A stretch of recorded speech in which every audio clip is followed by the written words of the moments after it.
Bro, Shalom. It's Brother Raya. I want to give all honor and glory to the Most High God, Yahweh, Bahashima Mashiach, with Malak Yahushua. Another strong Shalom to all of the mighty brothers that go out there and labor on the highways and byways, making their body living sacrifice. In the rain, the tumults, the demons, the uprisers, the uproars, they're out there standing 10 toes down for the name of the Lord. Another strong Shalom to all of the mighty brothers that are not out there as of yet, but they're building themselves up, reading, praying, fasting, being diligent, doing everything they could do to put themselves in a position to shake the hand, to wake up the hopeful elect. Another strong shalom to all of the mighty Aqua in this thing. They're actually sincerely reverencing their husbands, being teachers of good things to the children at home, being quiet, shamefaced, submissive, loving, steadfast, cooking, sewing, cleaning, doing all of the righteous acts of our foremothers on fire for the Lord. Another strong shalom to all of the mighty Aqua that are not married as of yet, but they're building themselves up, remaining shamefaced and diligent and hoping in the ministry of the Most High. Right? Another strong shalom to all that are mighty children in this thing, abstaining from all lust, concupiscence, and peer pressure, standing 10 toes down for the name of the Lord.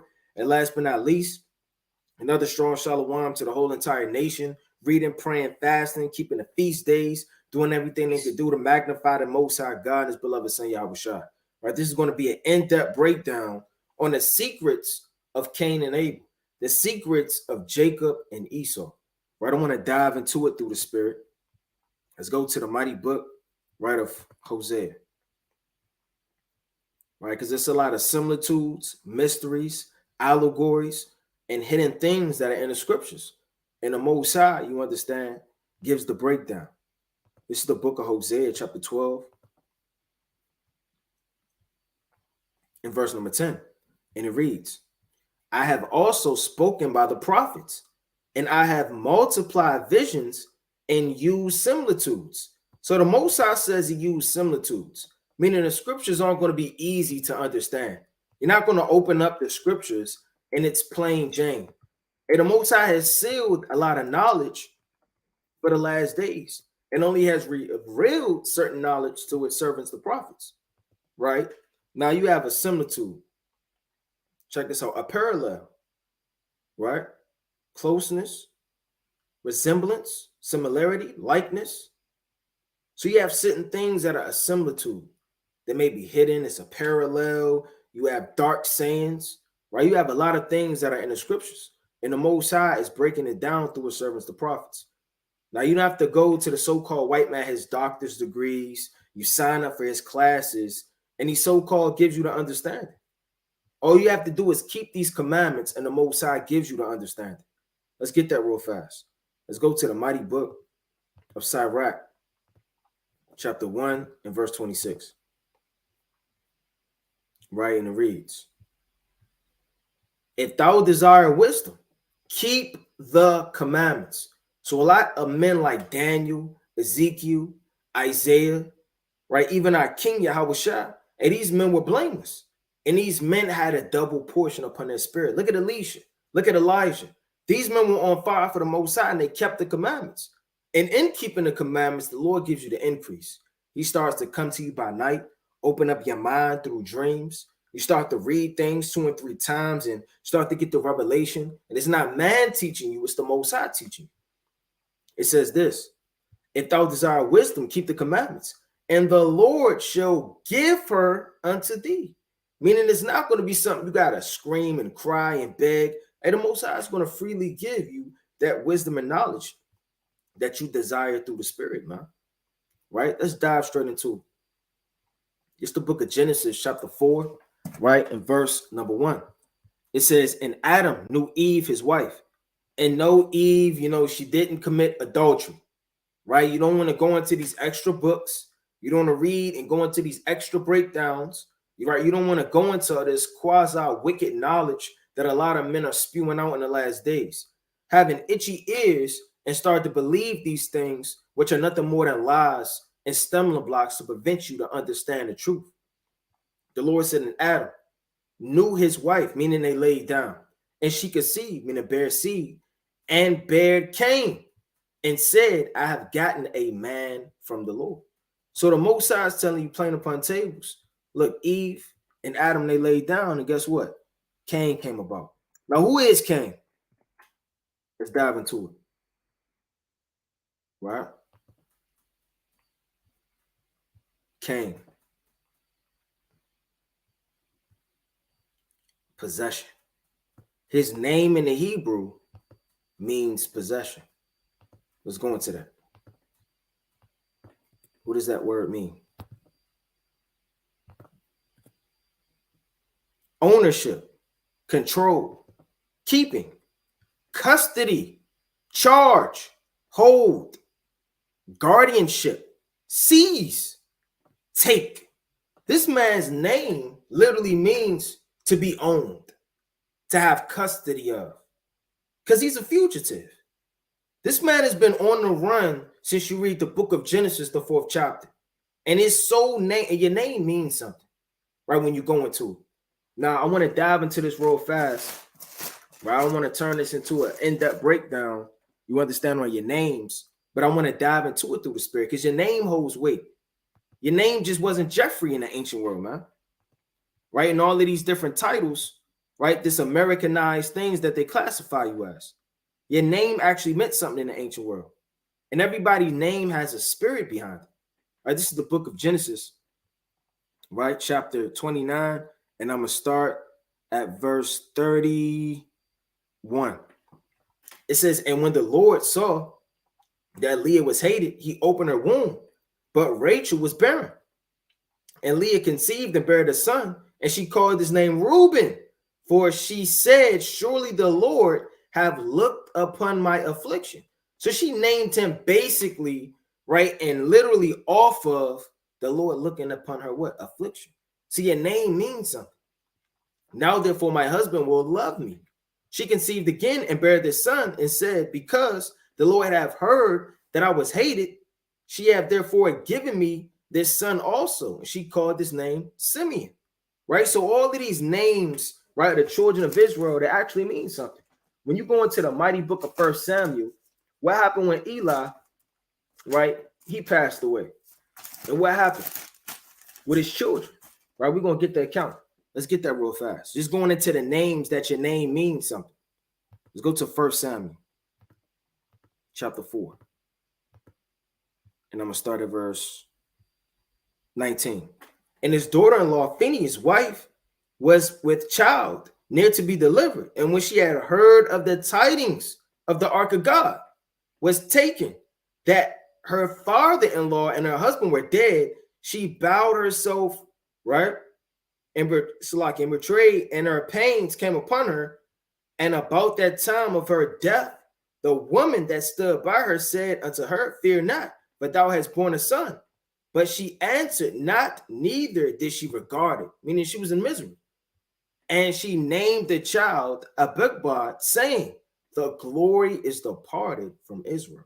So in the ancient world, you wouldn't just name your damn daughter Jessica, man. Or you wouldn't just name your son Vaughn, or some useless name in American vocabulary, man. Your name meant something. And going from the foundation of the earth, this man's name, it literally means possession. Going back to it, let's go to Genesis chapter 4 and verse number 1. And Adam knew his Eve, his wife, and she conceived and bare Cain, and said, I have gotten a man from the Lord. And she again bare his brother Abel, and Abel was a keeper of the sheep, but Cain was a tiller of the ground. So you have a keeper of the sheep, and then you have somebody else who's just tilling the ground. What does it mean to be a keeper of the sheep? Man, it's spiritual to keep the sheep, because sheep wander abroad. Sheep don't have any common sense. Sheep are liable to fall into a ditch. Sheep don't barely even know their owner. Sheep just need to be guided, right? One could go astray. So to keep the sheep is spiritual, because we're classified as sheep. Let me get this quick precept. Let's go into the importance of keeping sheep and the parallel between Jacob and Esau and Cain and Abel. Let's go to Genesis chapter 30. It's the book of Genesis chapter 30 and verse number 27. And it reads, and Laban said unto him, I pray thee, if I have found favor in thine eyes, tarry, for I have learned by experience that the Lord hath blessed me for thy sake. Meaning Laban is saying, when Jacob come around, I get the increase. And that's spiritual. Because wherever Jake goes across this world, what happens? There's nothing but salt. talent. There's nothing but buildings being builded. It's nothing but things prospering, new inventions. Different things start coming to pass. Hey, throw Jake in the midst of wherever, he's going to come out shining. He's going to bring light, understanding, wisdom. He's going to bring some type of structure. He's going to bring an increase. It says, and he said, appoint me thy wages, and I will give it. Meaning, whatever you do, just don't leave. And he said unto him, thou knowest how I have served thee, and how thy cattle was with me. So Jacob, from the foundation, what does he do? He cares for the sheep. Everybody can't care for the sheep. Everybody don't love the sheep. Everybody don't know the sheep. Everybody wasn't given the sheep to tend to. And even those that stole the title of taking the abundance over the flock were really in the midst of wolves, man. Let me get this quick precept in the book of John. Because the Lord tells you about those type of men. You got keepers of sheep, and then you got hirelings for a season. This is the book, right, of John chapter 10 and verse number 12. But he that is an hireling, meaning he's appointed his wages for a season, like T.D. Jakes. He's hired because he's a hireling for an appointed purpose and season. He doesn't really care for the sheep. Where's T.D. Jakes at when somebody's grandmother's coughing in the hospital, man? Is he going to appear? Is he going to take those millions of dollars and donate it to the poor, man, and live like he ought to live in captivity and not bread his life and understanding off the so-called white man's riches, which he has bowed down and given? And not the shepherd whose own the sheep are not. Seeth the wolf coming, and leaveth the sheep, and fleeth, and the wolf catcheth them and scatter the sheep. Think about David. What did David do when the lion and the bear was coming, man? What was going on? Hey, David risked his life for the sheep because David actually cares for the flock, the line of David, the spirit of David, man. The spirit of the Israelites are always going to care for the Israelites. The other nations, they can't care for the sheep. They weren't given the sheep, nor is it in their spirit to want to teach, guide, and love the sheep. Because think about it this way. If a wolf comes, what's the shepherd's job? To twirl the wand, to twirl the staff like this? No, it's to protect the sheep, guide the sheep, lead the sheep. Did not the Lord say, does not the Lord personified as having a rod and leading with the rod? Because he is the shepherd. It's the book of 1 Samuel, chapter 17. Right? Let me get this quick precept. In verse number 35. I went out after him, right? Let me start at 34. And David said unto Saul, thy servant kept his father's sheep, and there came a lion. Now, who's personified as a lion? Esau. Read the book of Psalms, the 10th chapter. Read various verses, how this man and his claws and his teeth and his fangs are always personified as vipers, adders, snakes, lions. You understand? To stick his fangs and teeth in you, man. What about the Roman Empire? Wasn't he the strongest of them all? And his teeth devoured and break into pieces? It says, and a bear, and took a lamb out of the flock. So here you have this lion stealing the lamb out of the flock, man. And I went after him and smote him. Who's going to do that but somebody that actually cares about the sheep? I know of no man, I know of no Edomite, no Moabite, no Japhite, right? No Ammonite, right? No Hamite that's going to do these type of things and deliver it out of his mouth. And when he arose against me, I caught him by his beard and smote him and slew him. So, I mean, David cares for the sheep. Yahushua cares for the sheep. Jacob cares for the sheep. You understand? And even Abel cares for the sheep. But Cain does not care for the sheep. It says, and she again bare his brother Abel. And Abel was a keeper of the sheep. Now, a keeper is spiritual. And even Yahushua personified as a sheep is a good thing. Let me get this quick precept in the book of Matthew. Because the Lord's coming for a sheep. It's the book of Matthew, chapter 25, and verse number 31. When the Son of Man shall come in his glory, and all the holy angels with him, right? It says, then shall he sit upon the throne of his glory. Before him shall be gathered all nations, and he shall separate them one from another. As the sheep divideth, so like as the shepherd divideth his sheep from his goats. So the goats are going to be the other nations and the wicked. But the righteous, the diligent, the steadfast, the ones that kept the Most High's commandments, they're going to be the sheep. and the Most High is going to care for the sheep, right? Let me get this other quick precept. One more, right? Just to get driving home through the Spirit. Let's go to the book of Psalms, chapter 100, in verse number 3. It says, know ye that the Lord, he is God. It is he that hath made us, and not we ourselves. We are his people and the sheep of his pasture. So the Most High would not give his people, you understand, unto a hireling, a thief, a murderer, or a man of another nation, a woman of another nation. So he had a man that was a keeper of the sheep, but Cain was a tiller of the ground. Now, to be a tiller of the ground, you understand, is spiritual, but not for Cain. Because the Most High is big on agriculture.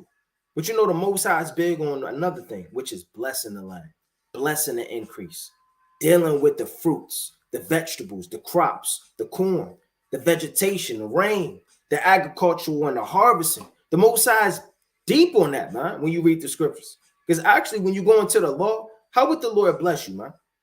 Does he give you a benzo with 30-inch rims, man? And thousands of dollars and millions of dollars? How does the Most High bless you in the Lord? He heals and he brings forth abundance of your land. Because a lot of men, you understand, they will have a famine on their land. When the Most High got up with you and cursed your land, you couldn't eat, neither could your cattle, neither could your servants, neither could you drink. The wells are running dry. But when he increased the land, he increased the grass for the food, for the vegetation of the animals. You understand? He increased all of the crops.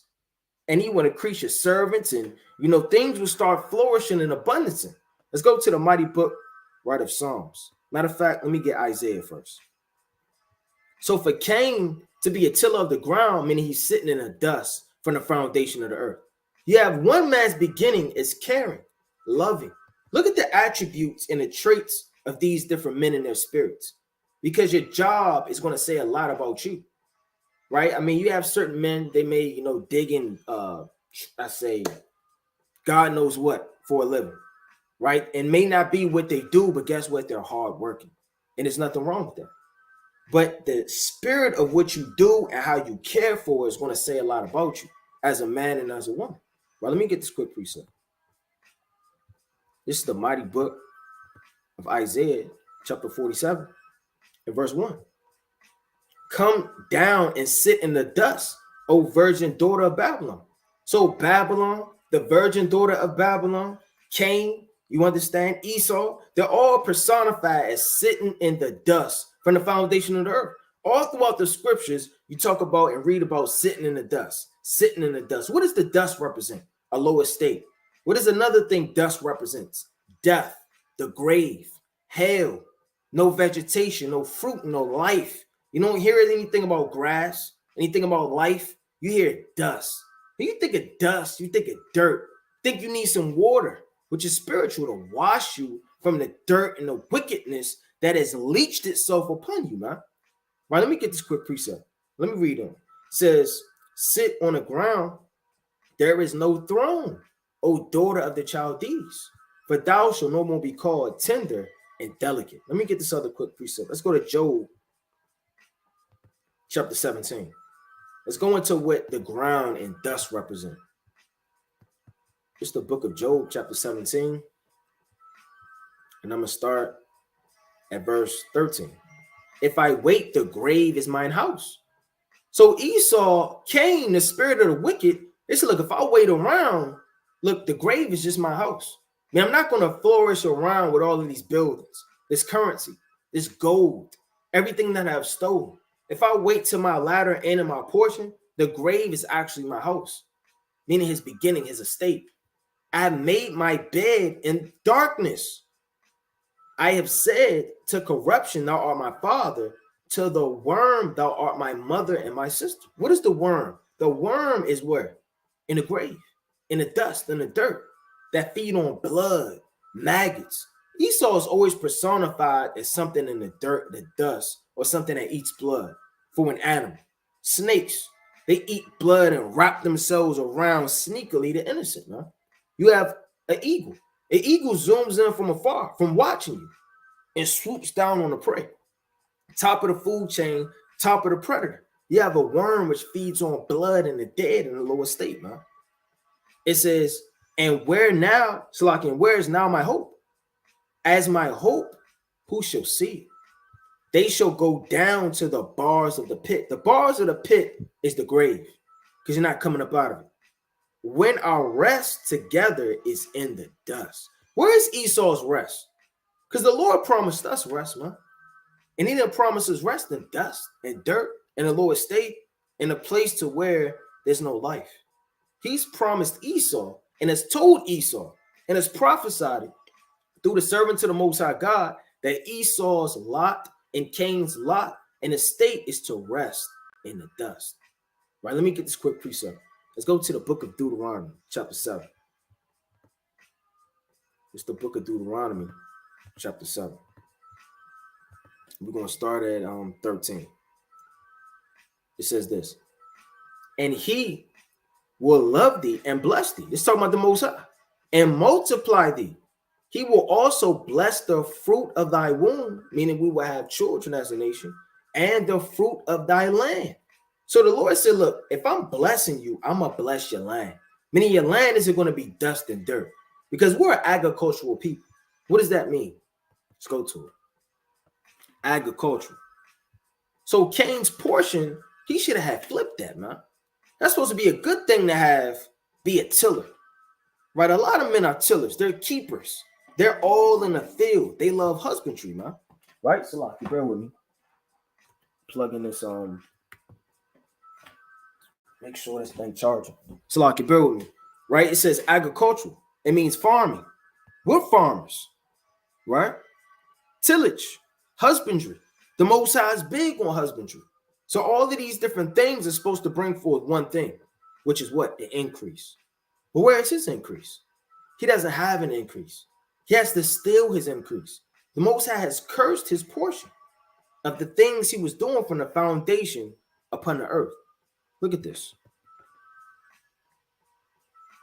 Now, this is what happens when your land is blessed from the Most High.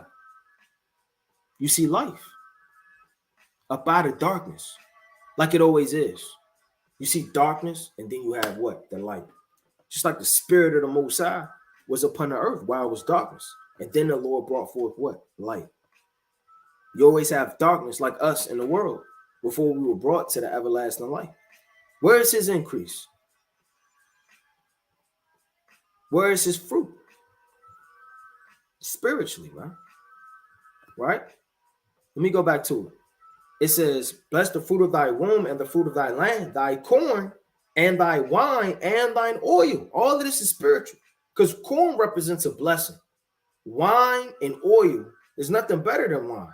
And oil is a preservative, man. Right? You will put that upon your head to anoint. You will have oil, beaten oil, right? You will lighten lamps with it. You will cook with it. It's a lot of things that you could bring forth with oil, right? Upon your skin, make your face to shine, spiritually and physically. The increase of thy kind and thy flocks of thy sheep in the land which he swore unto thy fathers to give it. Thou shalt be blessed above all people. There shall not a male or female barren among you, right? Nor of your cattle. So the Most High said your land really supposed to be blessed, because the Most High dealing with your land, then you're going to have an increase. You're never supposed to see dirt and dust in your land if you're a man of tillage or agriculture. Let's go to the book of Malachi chapter 3. What was the blessing that the Most High said he would give Israel? This is the book of Malachi 3 and 10. Bring ye all the tithes into the storehouse.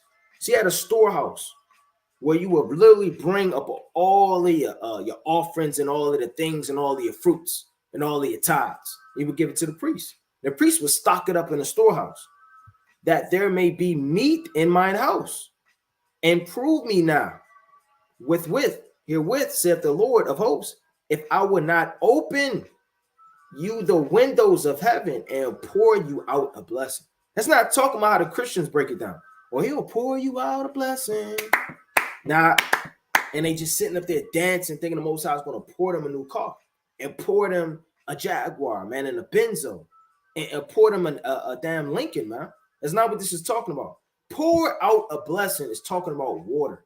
The water that the Lord is going to open the windows of heaven with and pour you out an increase. That's more food. That's more water.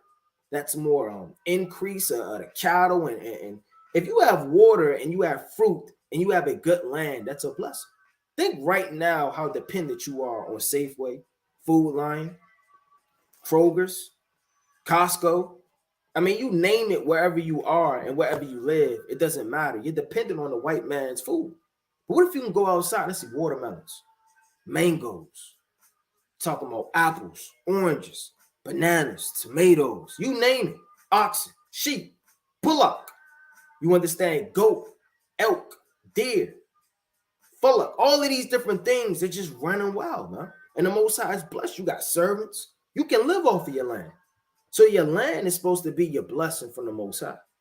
Right, let's go back to the book, right, of Genesis, the 4th chapter. It's the book of Genesis, chapter 4, right? And I'm going to start at verse 3.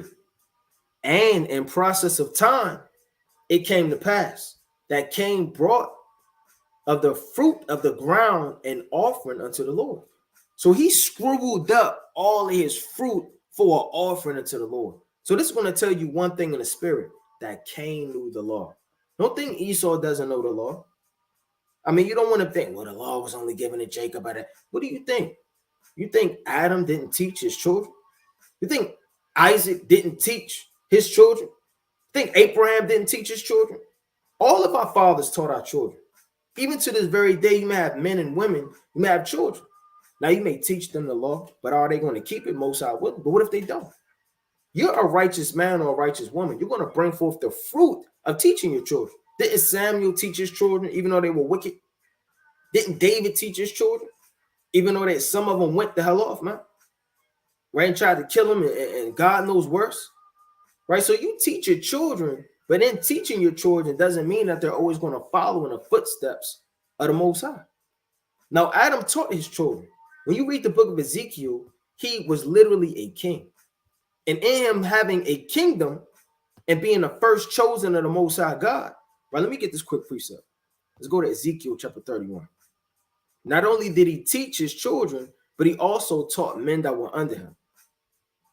This is the book of Ezekiel chapter 31, verse 3. Behold, the Assyrian was a cedar in Lebanon. Now, spiritually, the Assyrian was a cedar in Lebanon. The word Syrian in the scriptures is a man of a high stature. When you read the word Assyrian in the spirit, right, it's just a man of high stature and renownness, right? It isn't talking about a Pacific nation in certain contexts and parables when you go into the scriptures. Lebanon is always parabolic of Israel with fair branches, because man is personified as a tree. So if you have fair branches, you're growing with a shadowing shrub, meaning under his shadow of all of her fruit and all of the blessing and all of the fair branches could dwell where? Animals, could dwell nations, could dwell people, because it's shadowed, smitten from the sun. Like personified in the book of Zechariah, the 3rd chapter, we're going to be under his branch. Like when you read Ezekiel, the 17th chapter, right? The latter end of it. The Lord is that tree. You understand? So the shadowing shroud is to keep you under it, and of it high stature, meaning he was taller than the rest of the trees. I mean, if you're going to have man and he's personified as a tree and one's taller than the next, that must mean his wisdom, knowledge, understanding, and being chosen is farther above anyone else. And his top was among the thick boughs, and the waters made him great. So what made Adam great? The wisdom, the knowledge, the discernment, the understanding. So Adam had knowledge, man. Adam wasn't just anybody, he just named the animals.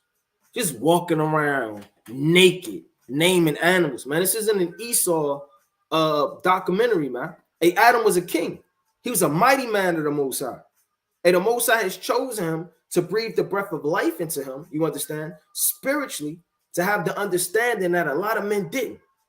Just like a prophet.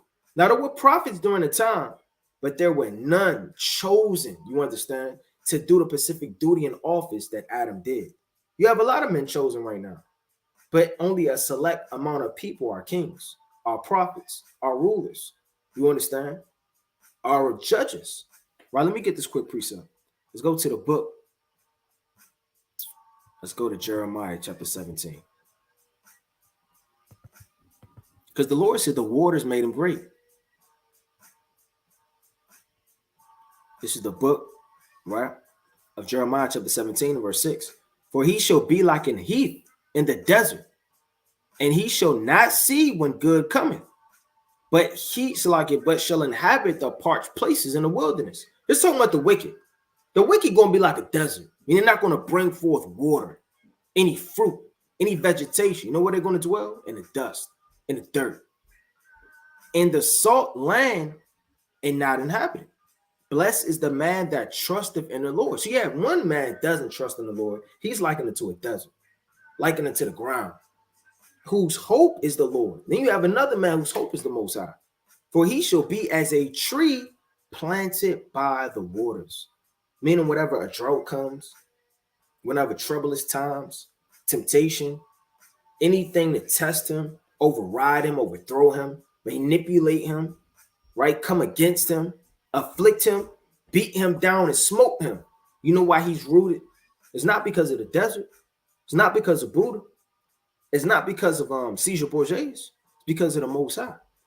And he that spreads like it, and that spreadeth out her roots by the river, and shall not see when heat cometh, but her leaf shall be green, meaning the understanding, and shall not be careful in the year of drought, neither shall cease from yielding fruit.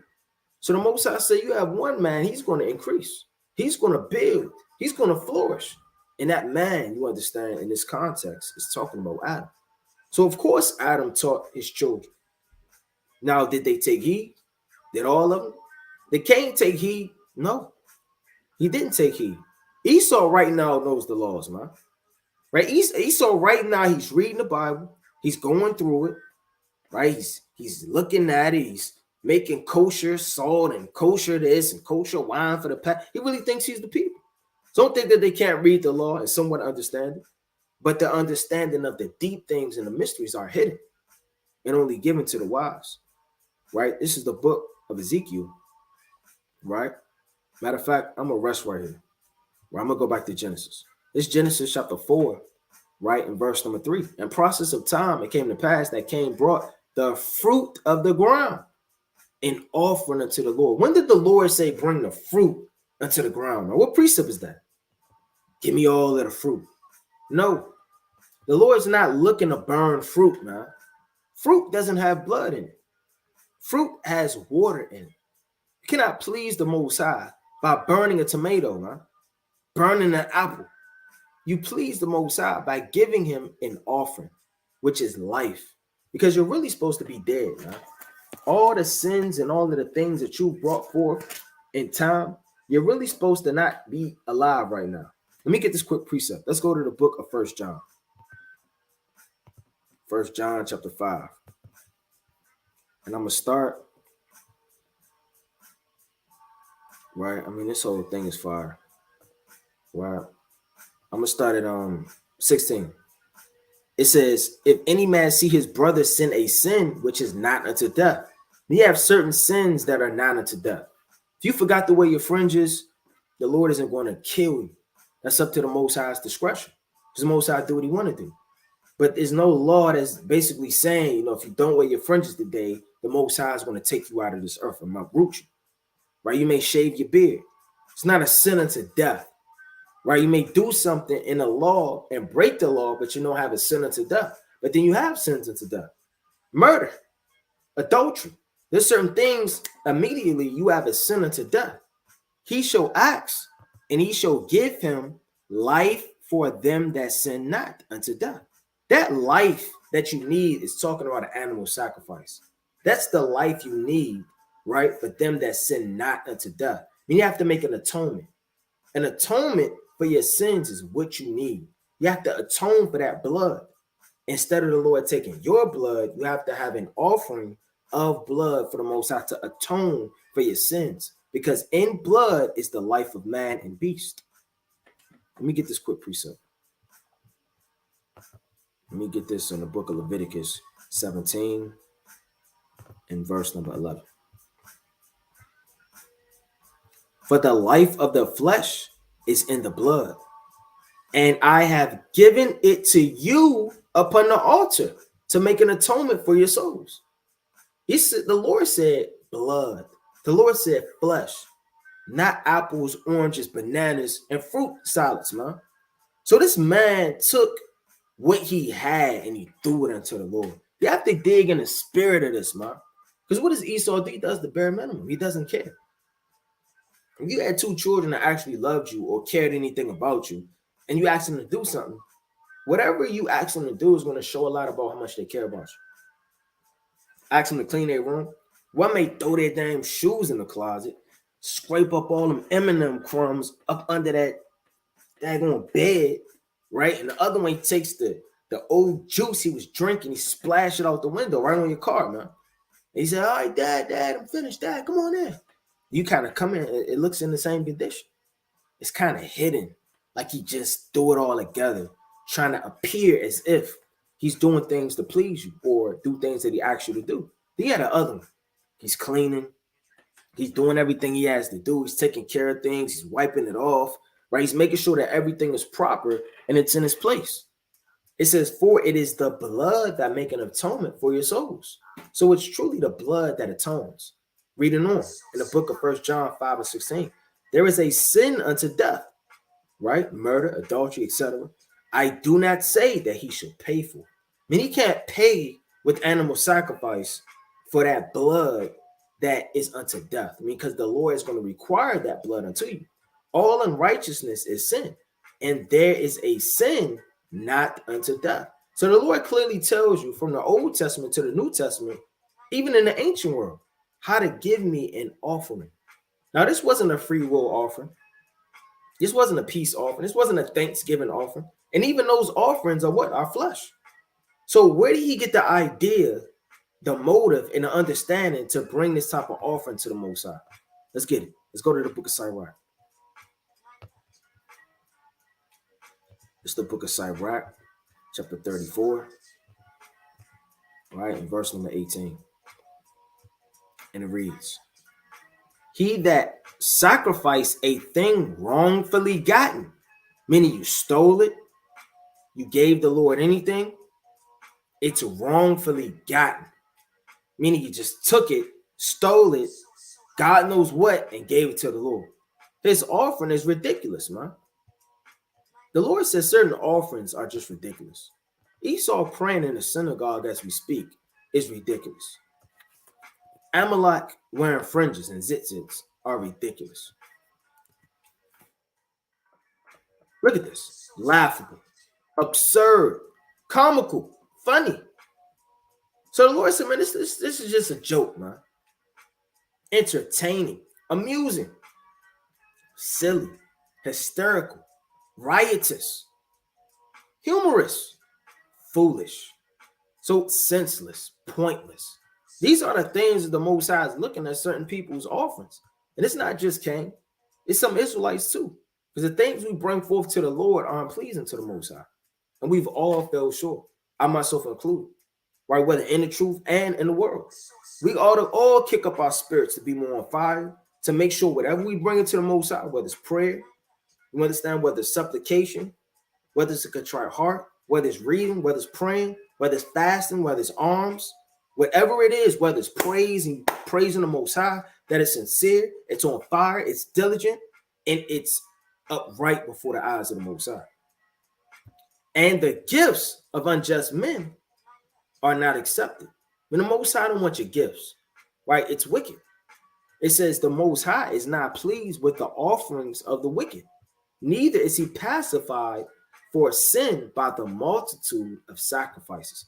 Meaning the Most High doesn't care if you give him 1,000 sacrifices. The Lord said in the book, let me get this quick precept. Let's get that in the book of Sirach. Salaki, let's get this. The Most High don't care if you give him 1,000,000 sacrifices, man. That's not going to atone for all your wickedness. It's the book of Sirach, right? Let me see. Bear with me.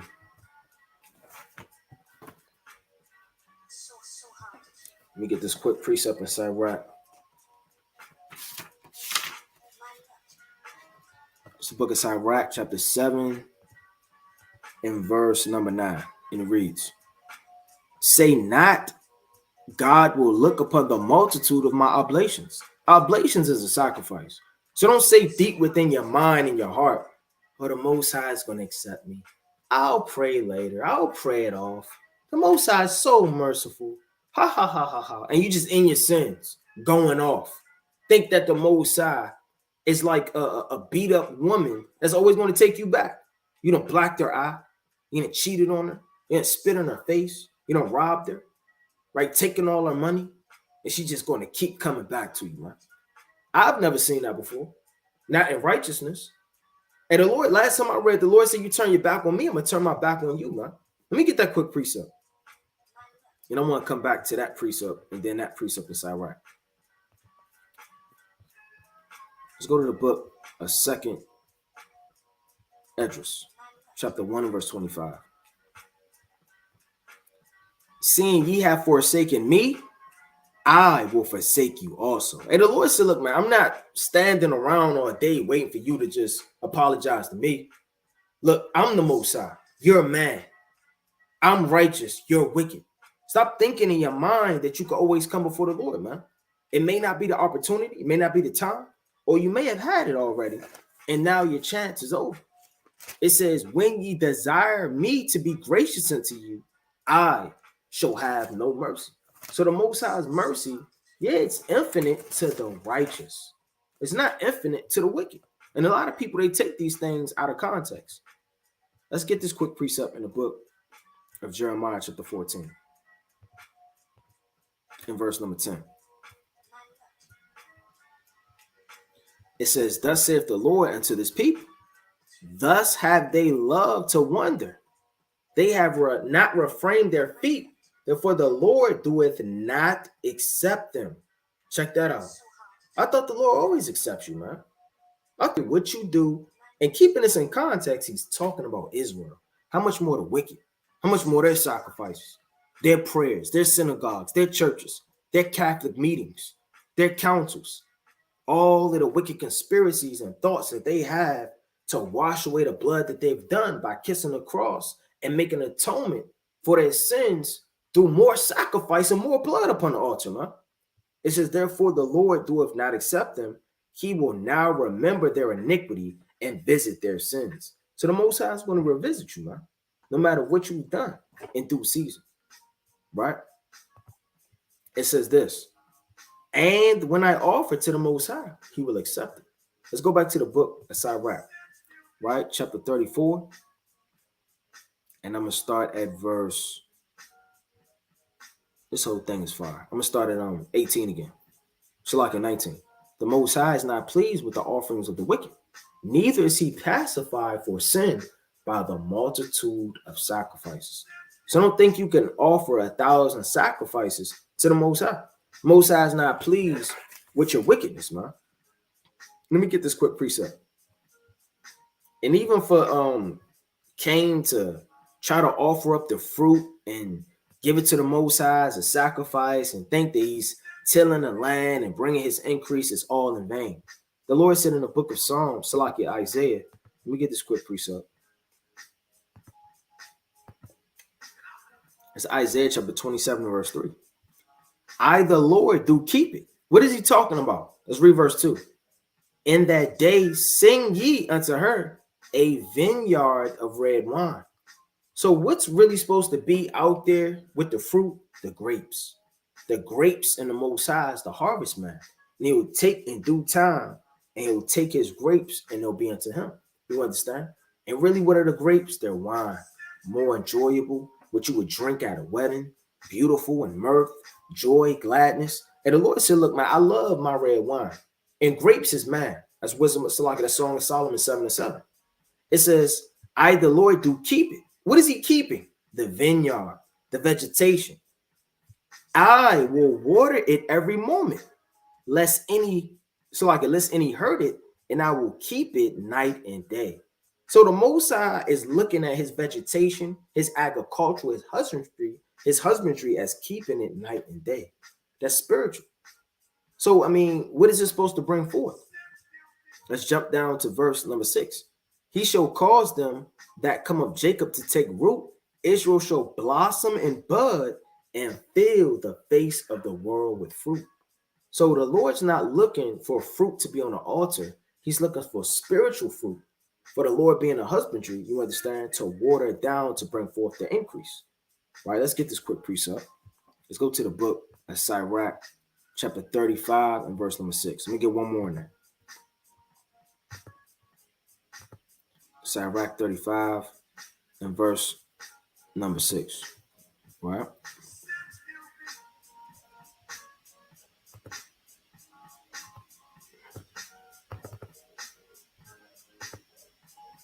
So like it, bro. And it reads, the offering of the righteous maketh the altar fat. Check that out. And sweet savior thereof is before the Most High. The sacrifice of a just man is acceptable. So if his sacrifice was really acceptable, he would have been just and upright. And the memorial thereof shall never be forgotten.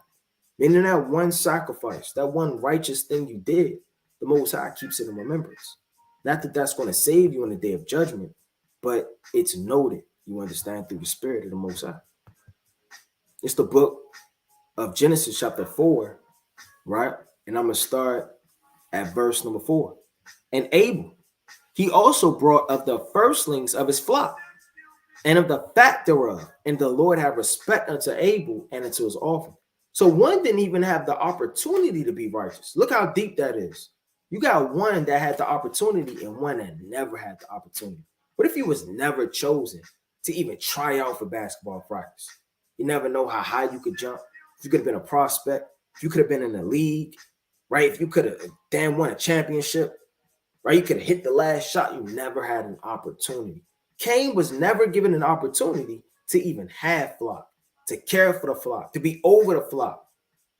Esau, you understand? His opportunity, what did he do to it? He despised it. He neglected it. He didn't care about it. He despised his birthright. So did Cain.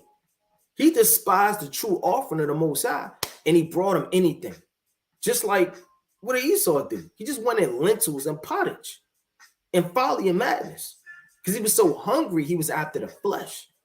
He wasn't trying to nourish the spirit. If he was in the spirit, he would have understood that what is this? Into an everlasting blessing and a memorial that cannot cease from off the foundation of the earth.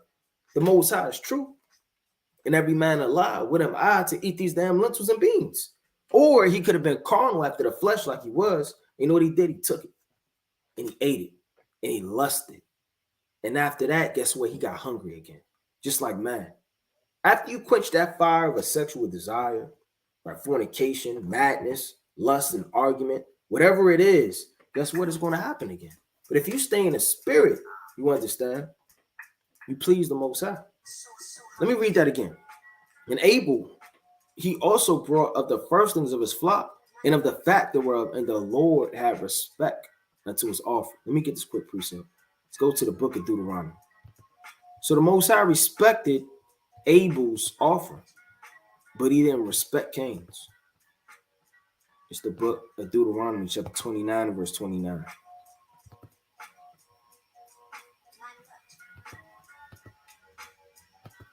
All right. And it reads, the secret things belong unto the Lord our God, but those things which are revealed belongeth unto us and to our children forever, that we may do all the words of this law. So the two children of the Most High. So just because you're born of Abraham, Isaac, and even come out of Jacob, don't mean you're truly a child of God. And the Lord said, them that are of him don't sin in the book of 1 John. I mean, what about the Pharisees? What about those men that were wicked? What about the generation of vipers? The Lord has said in the book of Matthew, the 3rd chapter, who have warned you to flee from the wrath to come.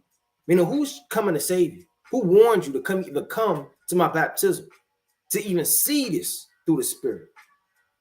Certain things, I mean, man can't see. They're not given to see, to perceive, to be blessed. Let me get this quick precept.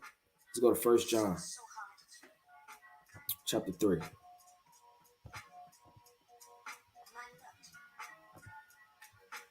Just First John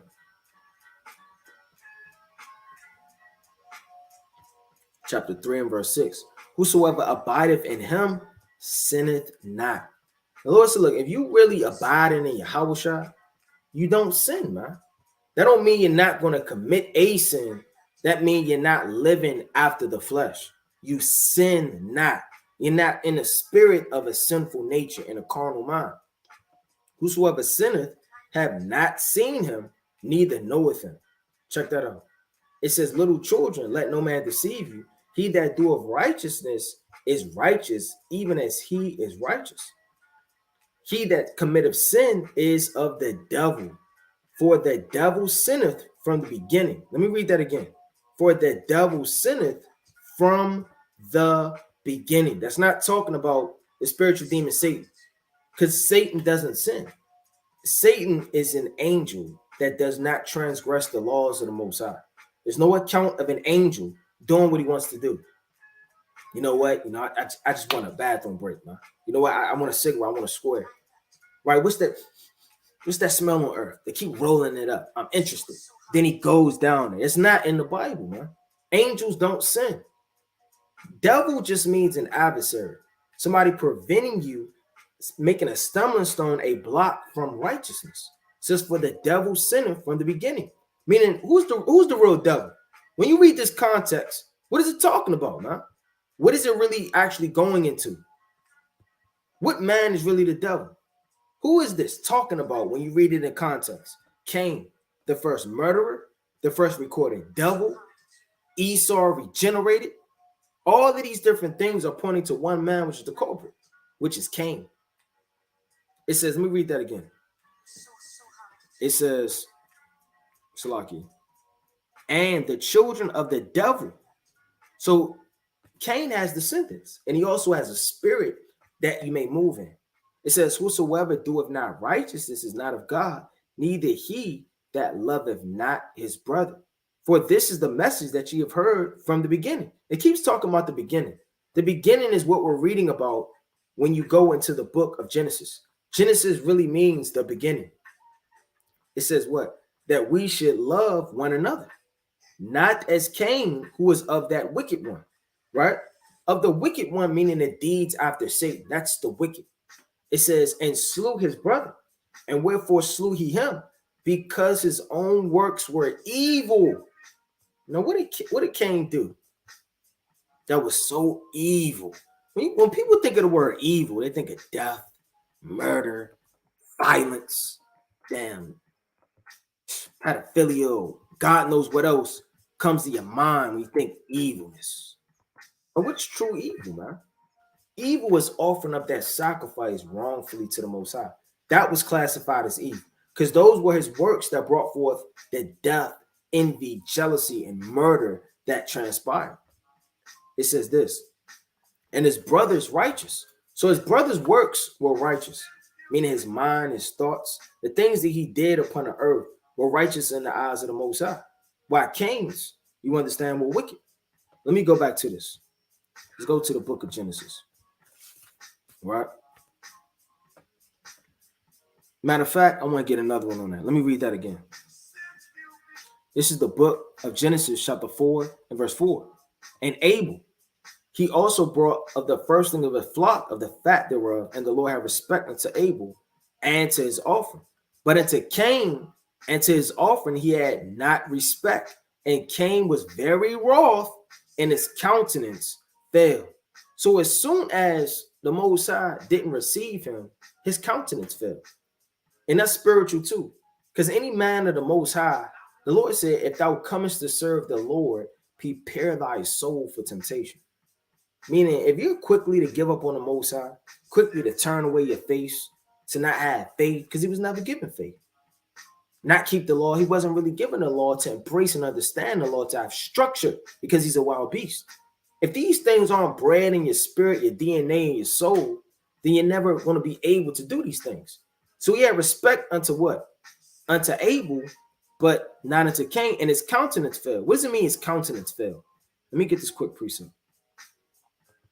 Let's go to the book of Sirach, chapter 13. All right, let me get this quick precept. Salaki, bear with me. Right? And it reads, let me get this. It's Sirach chapter 13, and I'm going to start at verse 25. The heart of a man changeth his countenance. So the Most High said your heart is going to give you away. I mean, if you're mad, you're not going to be smiling. You're going to be sitting up there like, if you're sad, you're not going to be sitting up there giggling and laughing. Well, your countenance is going to gender forth what you are and what is in your mind. So his countenance fell. That isn't talking about, oh man, the Most High left me, and he's just sitting up there crying and sorrowful. That must mean he looked pissed off, like you wanted to buck up against the Lord. Because the Lord said your heart, which is your mind, changeth your countenance. Your countenance is your demeanor. So if your demeanor is bringing forth wickedness, he had to have an angry countenance toward the Most High. May have been balled up his fists, may have crossed it up his shoulders and his arms. He may have looked in the sky, may have thought to himself. You got to really think of this man's spirit and his mind, because the thing, he had to be some type of mad to bring forth murder. I never seen a happy murderer, man, or a giggly murderer. Oh, somebody, and then they sitting up there and they hacking somebody down, man. No, if you're angry to commit murder, then you're in a spirit of jealousy, envy, strife, damn, all type of spirits, 7 spirits twice over, man. Whether it be for good or evil. So you have an evil countenance and you have a righteous countenance. A righteous countenance may be for a sister. She may have a veil on, may be nice, soft-spoken, loving, you understand? Have the law of kindness, smiling. You know, I mean, just the wickedness of a woman is going to darken her face like a sackcloth, like the scriptures say. But then you have an evil countenance. And a merry heart maketh a cheerful countenance. See, your countenance can be evil. It isn't just about what you say and what you think. How you look could come across as evil. How did Saul's servants knew he had a demon on him? Saul come out and say, all my servants gather together that I may shew thee this demon behind me. No, his countenance, he may have been breathing heavy, mugging everybody, red eyes, just staring at you in your face. You might be like, whoa, what's going on with this brother? You good? You all right? They say a cheerful countenance is a token of the heart and prosperity. And the finding out of parables is a wearisome labor of the mind. Right? Let me get this real fast. Let me get this quick precept. Let's go to the book of Isaiah chapter 45. So when his countenance fell, his spirit fell from the Most High. And he turned away his heart and his mind from the Heavenly Father. He already didn't have a full heart towards him. You understand? He was just trying to please his father. And a lot of things a lot of people do, they do it for their parents. They don't really want to do it. I can't speak for everybody on this live, but when I was younger, my mother drew me to church. Did I enjoy going to church? No. Did I want to go to church? No. Was I dragged to church? Yes. Did I have to wear a suit or with a little button up? Did I have to iron my clothes in the morning? And don't forget your biscuit, right? And hurry up before you make me late. You think who wanted to go to church when they was younger, man? I know now one soul that woke their mother up out of, come on, ma, it's Sunday, it's Sunday, it's Sunday. I know not one, man. You kind of do things for your parents. Do you enjoy washing the dishes when you were younger? No. Do you enjoy cleaning up the carpet or whatever? No.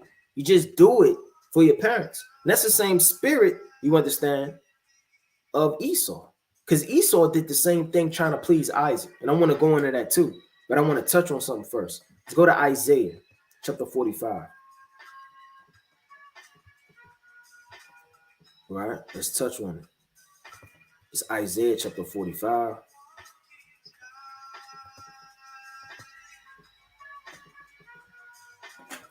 Right? Let's touch on it. In verse number 9. Woe means destruction. Woe unto him that striveth with his maker. What does it mean you're striving with your maker? You're just bucking up. You're going against it. Your countenance is falling. You're striving. You're pushing. You're contending. Let the potshare strive with the potshare of the earth. Shall the clay say to him that fashioned it, what makest thou? Or what thy work? Or he have no hands? Woe unto him that saith unto his father, what begattest thou? Or to the woman, what hast thou brought forth? That's the spirit of Esau. That's something Esau would do. You know, he's curse God, why did you make me this way? When we watch the movies, they're like, why? And it's raining outside, they screaming to the Most High. I think it was this movie, what was that movie? It had what was that white boy? That goofy white boy that played in Living Color. Jim Carrey. I think he was playing God, or he had a wish from God of Morgan Freeman or something like that. And all hell was breaking loose in his life, and it was raining outside. He was like, "Why?" And he was like yelling at the Most High, man. Right? Let me get that real fast. I'm not sure if I could pull that up. I got a lot of copyright infringements, but nevertheless, if you've seen it, you know you've seen it. If you don't, you know, go look at that, man. They're the main ones that buck up and cry out and yell and get emotional. You understand, when things don't go their way. You know what Jake do? They rise, they pray, they sing, they hum, they get spiritual, they uphold one another. We're a different manner of people. We're two different spirits, right? Let me get this quick precept. Let's go to the book of Genesis. Right, let me close out a lot of these tabs. Let's go to the book, right? Genesis chapter 27. Let's see the spirit of sincerity and the spirit of guile. It's the book of Genesis chapter 27.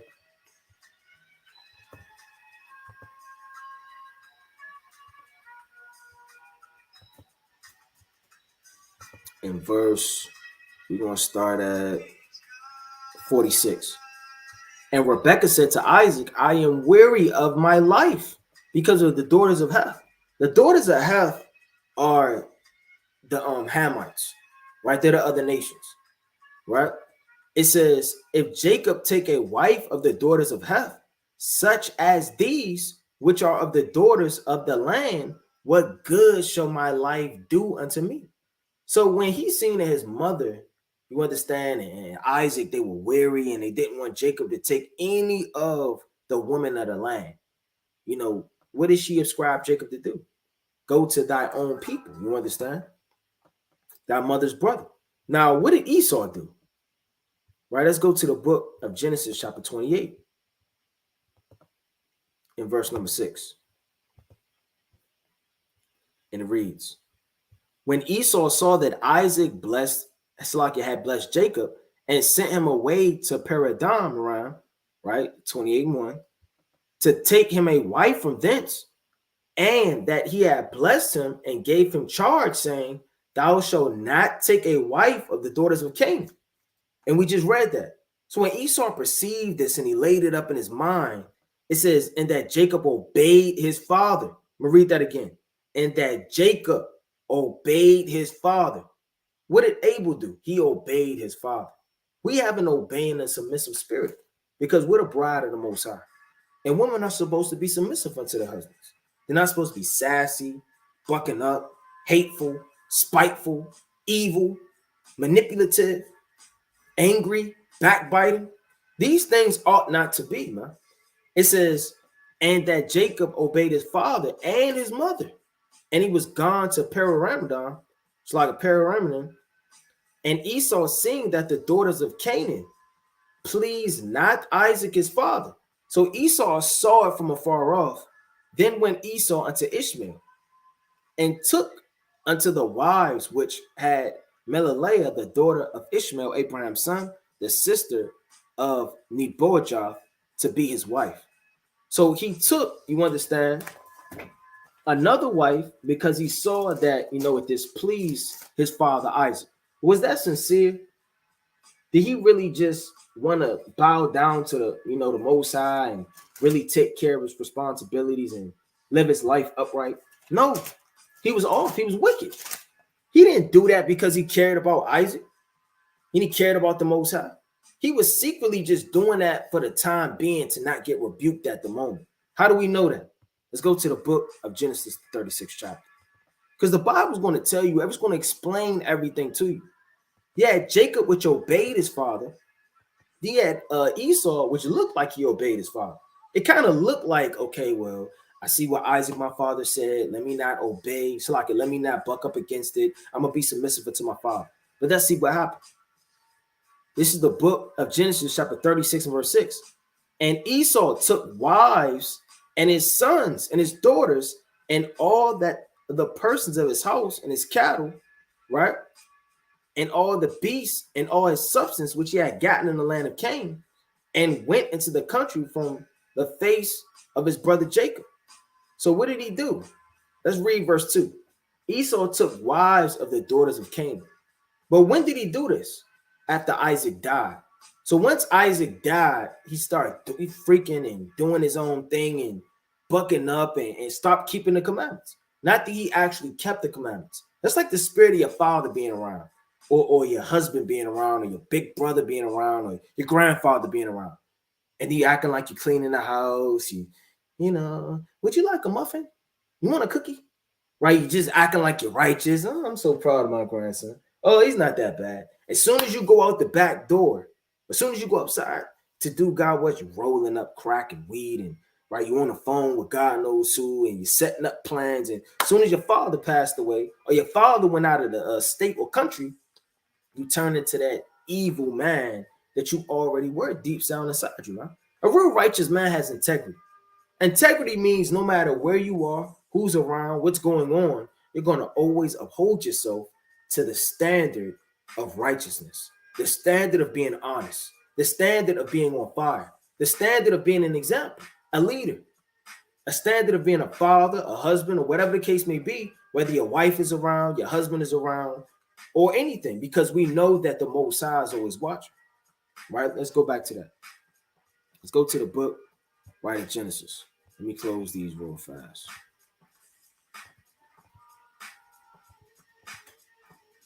Right? Let's go to it. Let's go to the book of Genesis, the 4th chapter.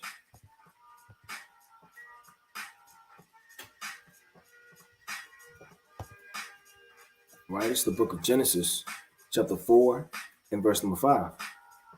But unto Cain, and to his offering, he had not respect. And Cain was very wroth, and his countenance fell. And the Lord said unto Cain, why art thou wroth? And why is thy countenance fallen? Meaning, what are you doing looking so evil and upset and huffing and puffing? And why is your countenance falling from? And when the Most High speaks, he speaks through his servants, the prophets. You understand? It wasn't a voice that came out the sky. When the Most High speaks, he speaks through his servants, the prophets. Let's go to the mighty book of 1 Samuel, the 9th chapter.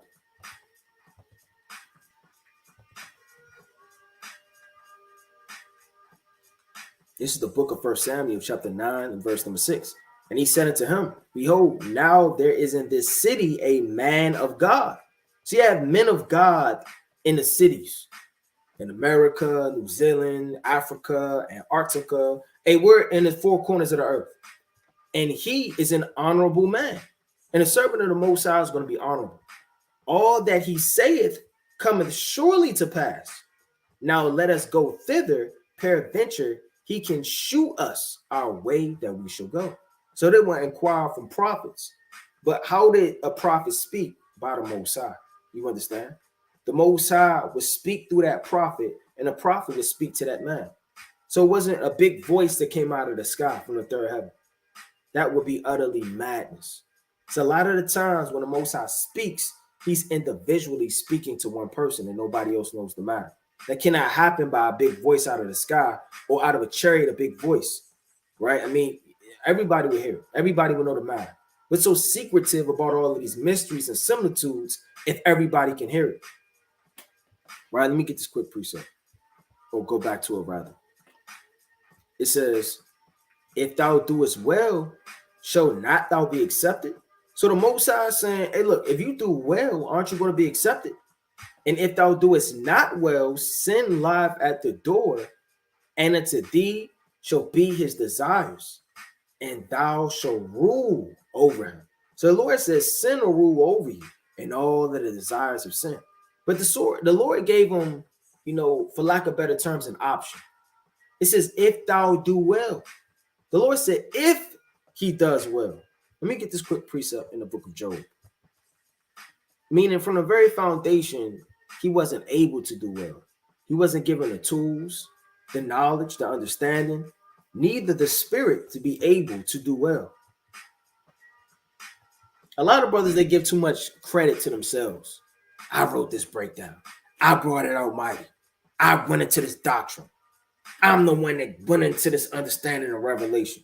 Not knowing it's the Most High that's giving man understanding. A lot of when I'm so submissive, I'm so this, I'm so that. It's the spirit of the Most High making you that Proverbs 31:1, building up the children and making a nation.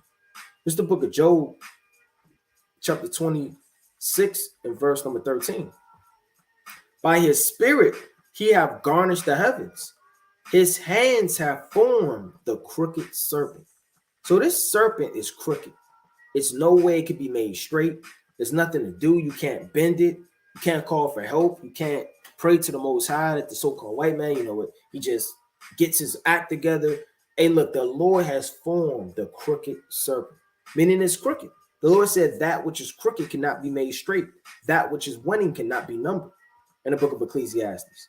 Right, let me get that real fast.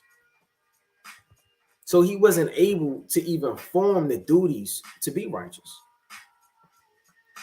This is the book of Ecclesiastes 1:15. That which is crooked cannot be made straight.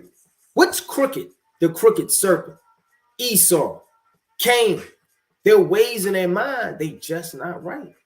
You got certain brothers you know in the world that just had as friends. Maybe now you're coming into the truth, or used to know or watch TV and seen certain characters. No matter what they do, they can go to a clinic, intervention. Their grandmother could tell them. You could cry out. Nobody could talk to them. They're never going to change. They're always going to be that same evil spirit since you met them. And even Jake saying the world, you know what? I ain't changed. Nah, I never changed. I'm the same me. And that's wicked. It says, and that which is winning cannot be numbered. Meaning Esau is always winning. You have something that's winning, but it can never be numbered. You're wanting to be the elect.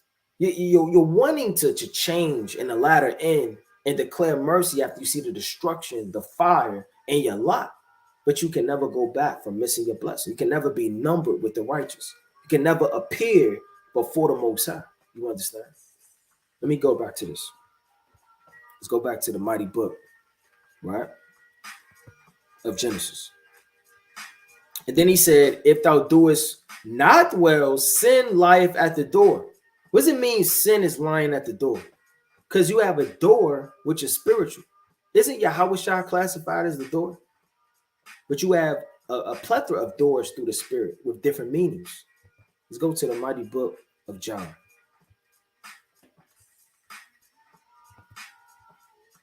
Let's go to the mighty book, right, of John, chapter 10, in verse number 9. It says, I am the door. By me, if any man enter in, he shall be saved, and shall go in and out and find pasture. On a deeper level, that door is at the tabernacle of witness. It's only one way to enter into to get to the Most High. By Hashem, Hamashiach, Yahweh. Right? No other way. Can't climb up. You can't be a thief. Can't break in and steal. There's no other way to get to the Father but by what? The Son. So that's one door. You have one door on the right-hand side. Then you have another door on the left-hand side. Let me get one more precept on the door on the right-hand side. And the Lord said he stands at your door and knocks.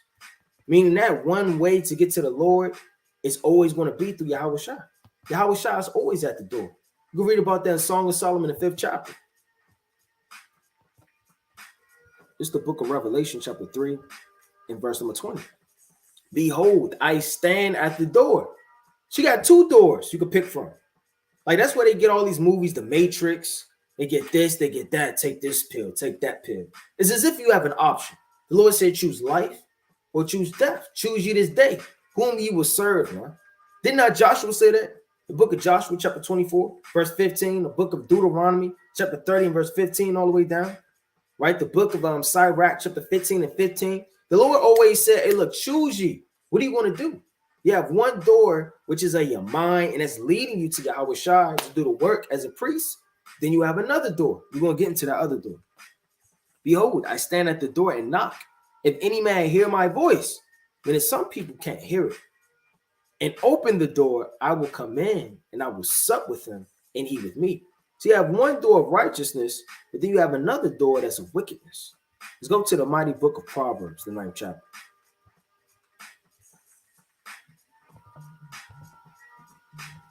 Go to Proverbs, the 9th chapter.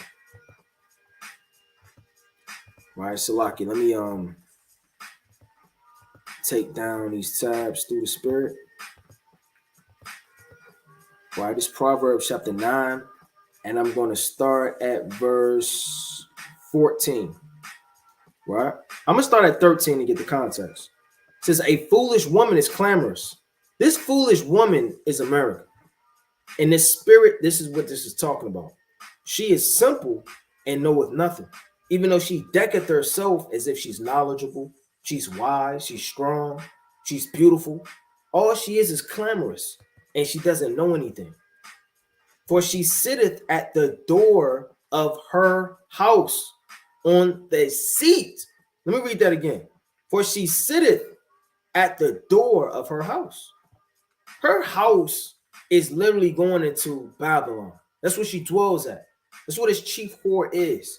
You have a seat, which is a throne, which is a principality, where these demons reside along Babylon with spirits to overtake the righteous and condemn and overthrow the wicked. It says in the high places of the city to call passengers who go right on their ways. So she's leading them into this door. You know what? Come into Babylon. Come into my house. Come into my understanding. Come into my mind, my thoughts, my witchcraft, my illusions, and all of these different things and delusions of the mind. So you have many doors. Right? Let me get this quick precept. Let's go to the mighty book of Psalms, chapter 7.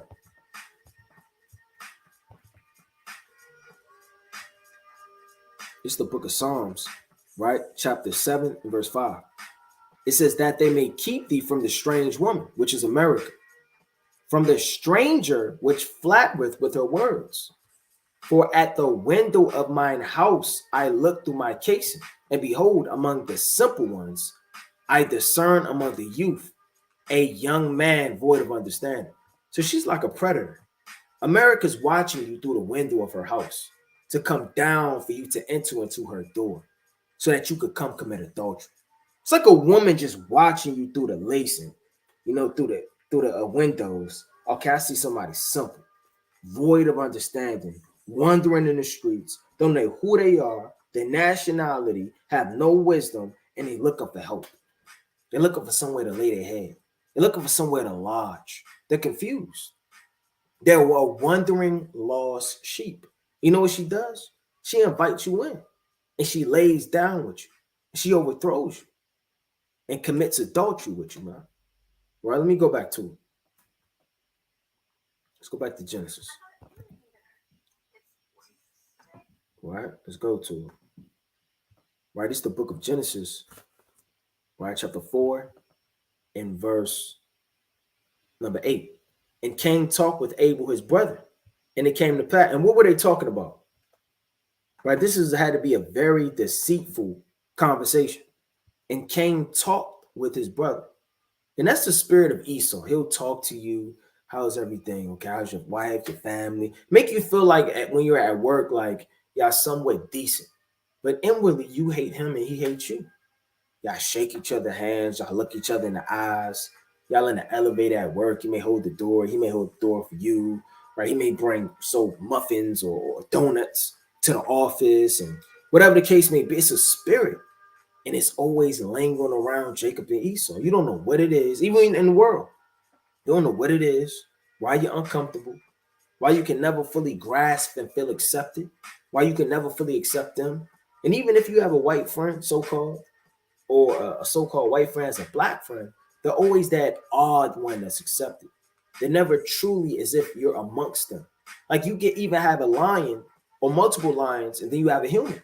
Then a human has raised the lions, but the lions is as if they adopted the human into their environment. But they know that this is not one of us. Even a pack of wolves, even dogs in a pack, you know your liking and your kind, right? Let me get this quick precept.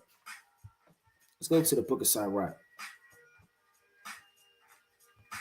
Let's go to the book of Sirach, chapter 13. All right, let's get this quick precept through the Most High.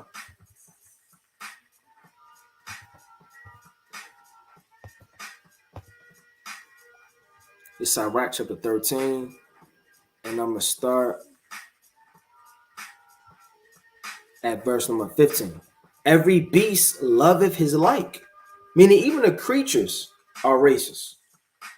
You don't see a bear hanging with a snake. You don't see a snake hanging with an eagle. You don't see an eagle hanging with a dolphin. Like you don't see a dolphin hanging with a lizard, man. Every beast and creature they love if they're like. That's why these nations, they cleave to their likes. And you may feel like, why am I not accepted? But whether you're not meant to be accepted, you are holy people. You're supposed to stand up. We're actually supposed to be segregated. Well, you're fighting so hard for equal rights. You're above them. You're not equal. That's why it never worked out. You're fighting to be equal when you were never equal in the first place. And every man loveth his neighbor. And you're going to love your own people. All flesh can sort of according to kind, meaning the righteous are going to hang with the righteous. The wicked is going to hang with the wicked. The evil is going to hang with the evil.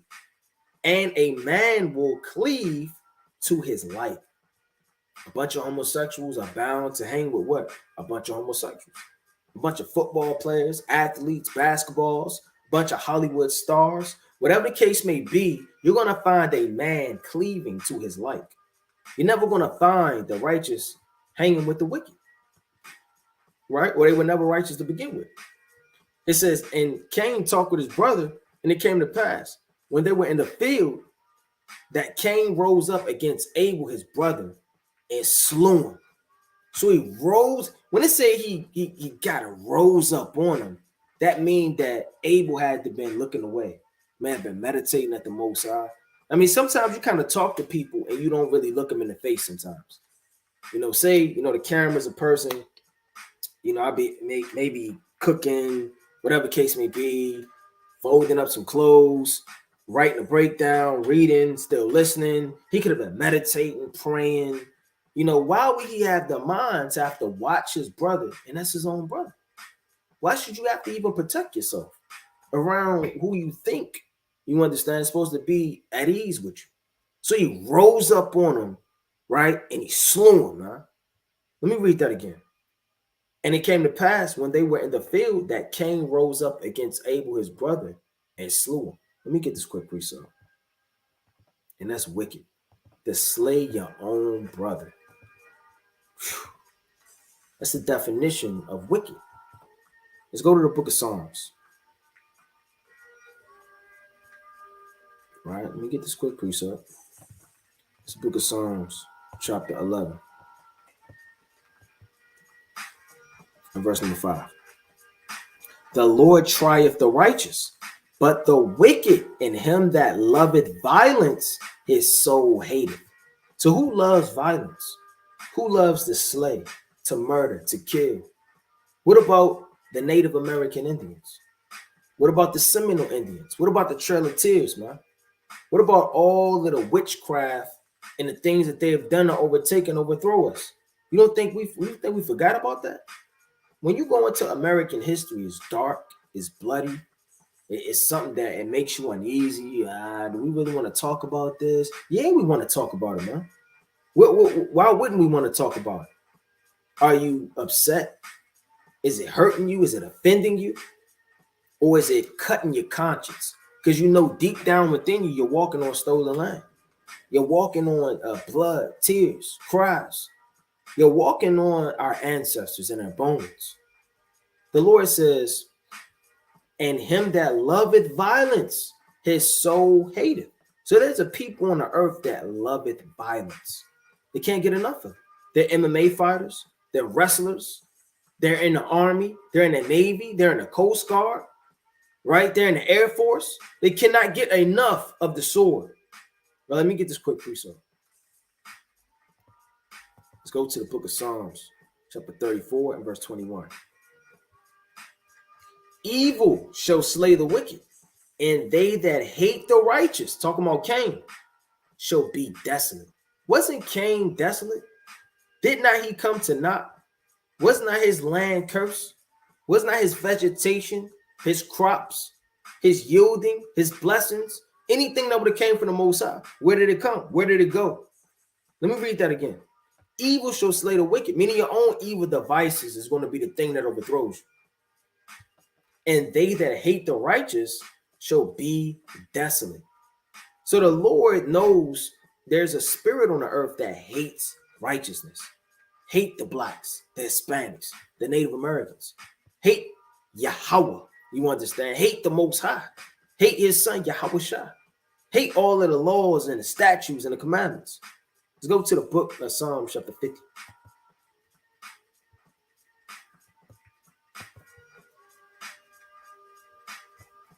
In verse number 20. Thou sittest and speakest against thy brother. Thou slanderest thy own mother's son. So there's a people on the earth that speaketh against their own brother, man. What people is that? Who's speaking against your own brother? Thou slanderest. What's a slander? A backbite, right? A reproach, a name call, a nigger, a Negro, an African American, a thought, a gangster, an idiot, a coon. Thou slanderest thy own mother's son. Man. So there's a people on earth, in a nation rather, that do these things, right? Let me get this quick precept. Let's go to the book of Numbers. So when he rose up and slew him, that was a big deal. That's the first murder recorded in the Bible. Check that out. He had the first of everything which is spiritual. Adam, the first chosen, breathed the breath of life. He was teaching all of the plants, and he named everything. You had the first murderer in the Bible, Cain. And that isn't a light name. His name, he's meant to be found and possessed. Right? Let's go to the book of Numbers, chapter 35.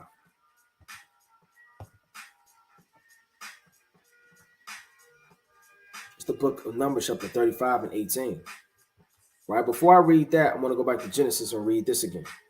Verse 8. And Cain talked with Abel's brother, and it came to pass when they were in the field that Cain rose up, right, against Abel, his brother, and did what to him? What did he do? He slew him. Let's read the book of Numbers. Numbers chapter 35 and 18.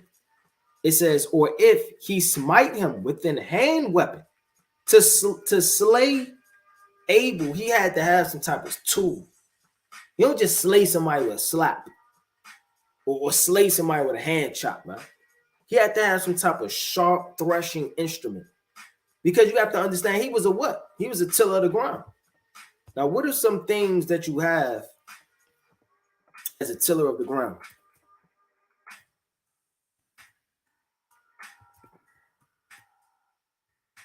After this was the actual things that he used, but I'm led to believe he had to have or used maybe one of his instruments. It may not have. It's not written. We don't know. It's not a fact. We don't know. But for a man to have all of these sharp instruments laying on hand, to be tilling the ground and beating the ground and ripping open the ground, shovels, hammers, tools, irons, pitchforks. I mean, to beat that ground open is sometimes the ground gets hard. It's wintertime. Sometimes the ground is stubborn. You got to take and spikes and shovels and iron tools and beat that ground open. So we took some type of tool, it may have been a sword. We don't know. Nobody knows but the Most High. And Abel. Right? Nobody knows. But it may have been a sharp instrument like thus. Right? Let's go back to it in Numbers. It says, so if he smite him with an hand weapon of wood, wherewith he may die, and he die, he is a murderer, and the murderer shall surely be put to death. That's plain. Lord said, look, if you smite somebody with a hand tool or a weapon, like Cain did, then that man is classified as a murderer. You have certain people that may be accident and whatever case may be, and may do it by accident. You may have a oxen that galls man. You understand? Whatever the case may be in the law, you have accidents that happen, right? But I mean, to utterly murder and slay your brother, that's wicked. Reading verse 9. It says, and the Lord said unto Cain, where is thy brother? And he said, I know not. Am I my brother's keeper? So he said it like, what? I mean, who is this? The Most High? I mean, am I my brother's keeper? What does it mean, am I my brother's keeper? A lot of brothers, I mean, that's a deep line to say because you have to actually know what a keeper is. Let's go to the book of 1 Samuel, chapter 17. Keepers are very important. Without a keeper, you wouldn't have a lot of things in the scriptures. It's 1 Samuel 17 and verse 20. Right? It says, and David rose up early in the morning and left the sheep with a keeper. Check that out. So keepers, they tend to your flock. They tend to the king. There'll be a doorkeeper, a keeper on watch, a keeper over the king, a keeper over the sheep. So they're as if they're bodyguards. There's certain men that make sure things are protected. They're sure. They're upright. And when you leave it into a keeper's hands, it's supposed to be sure that everything's going to be okay. If somebody's taking your child to the, what they call it, the daycare, for lack of better terms, that would be like a keeper. You would take it, you bring it to the keeper. The keeper's supposed to guard over it, make sure everything okay, and if there's trouble, to call. It says, and took and went as Jesse had commanded him, and he came to the trench as the host was going forth to fight and shouted for the battle. Right? Let me get First Kings. So like Second Kings, chapter 11. Let's get one more on the keepers. Because the keepers, they kept the king in the ancient world. They made sure that the king was protected when the king went in and when the king went out. So, of course, you should be your brother's keeper, man. It's not talking about be your brother's keeper. Make sure that he's okay. No, I mean, they were really keeping people, man. We got bodyguards and entourages now. They would be classified as like a keeper. Let me see this real fast.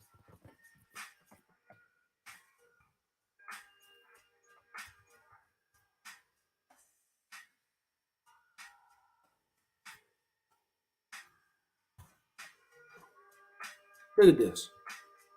They in modern day were keepers. If you had like a man, a business, they got the Secret Service, IRS, and certain men, you know, they make sure that the president, the vice president, you know, the governor, a prince, that they're taken care of. So why wouldn't you do this for your brother? Hey, the Lord said you're supposed to die for your brother, man. Let me get that in the book of John. See, he had a spirit of brotherly love, nor did he embrace the law. Because to embrace the law, embrace the understanding of the Most High, you would have had a deeper spirit to protect your brother and to be there for your brother. Because the last time I read, that's the two greatest commandments. To love your brother with all thy heart. And the first, to love the Most High with all your heart. Right? I'm thinking of too many precepts right now. Let me just go back to 2 Kings. Right? It's the book of 2 Kings, chapter 11. And I'm going to start at 5. And he commanded them, saying, this is the thing that ye shall do. A third part of you that enter in on the Sabbath shall even be keepers of the watch of the king's house. So when men were getting divvied up and divided and made sure that everything was okay, what did they do? They set keepers over the watch of the king's house. So the king wouldn't have to worry about getting thrust through, invaded, hurt, beat, anything. Let's go to the book of John, chapter 15 and 13.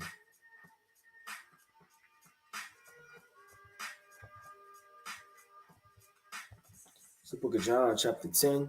So like verse 15 and verse 13. Greater love have no man than this, that a man laid down his life for his friends. Meaning what? Of course you should be his keeper. You should be his helper. Whatever he needs, you should be there, right there for him, making sure that he's okay. And a third part should be at the gate of Shur, and a third part at the gate behind the guard. So they have guards in the ancient world, which are your keepers. So don't tell me the law or ancient mindset wasn't all the way from the time of Genesis. So shall ye keep the watch of the house, that it be not broken down. Let me read that again. What's the house? The king's house, the house of God. That's what we're supposed to be watching. It says, so ye shall keep the watch of the house, that it be not broken down. And two parts of all you that go forth on the Sabbath, even they shall keep the watch of the king's house of the Lord about the king. So that was a commandment. You can't just do what you want to do, man, and just roam off and not be your brother's keeper. So moving in the spirit of your brother's keeper, that's beyond blasphemy to say to the Most High. That's like saying, I'm not down for that nigga, man. I don't care about him. He's not my blood brother. He's anything. He's nothing. I despise him. Now, a lot of people, when they do wrong, they feel some type of hurt behind it. Brother, you stole from me. Salakia, king. I mean, I was down bad. I'll pay you back sevenfold, fourfold. I'm going back to the law, brother. Have mercy on me. You have some type of contriteness about your spirit. He didn't have that. You ask Esau what's going on about slavery, he'll laugh. He'll joke.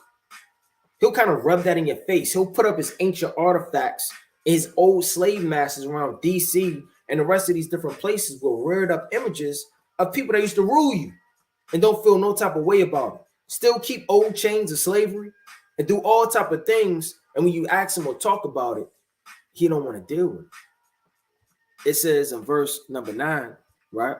It says, and he said, what hast thou done?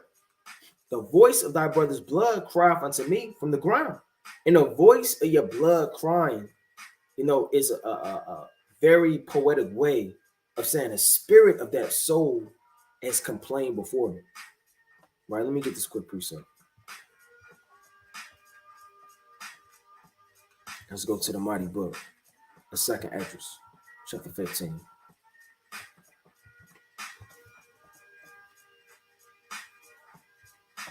In verse number 8, right? And it reads, I will hold my tongue no more as touching their wickedness, which they profanely commit, neither will I suffer them in those things in which they have wickedly exercised themselves.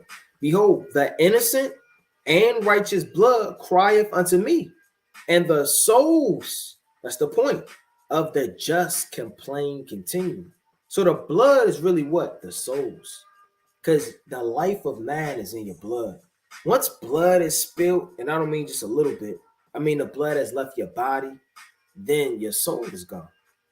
You have a lot of men, you understand, they bleed out, they get killed, internal bleeding, your blood dries up, your cark goes back to the dust of the earth, your soul and your spirit, it goes back to the Most High God. You understand what you gave him. So the souls of the righteous, they complain before the Heavenly Father. That's the blood. Let's go to the book of Revelation.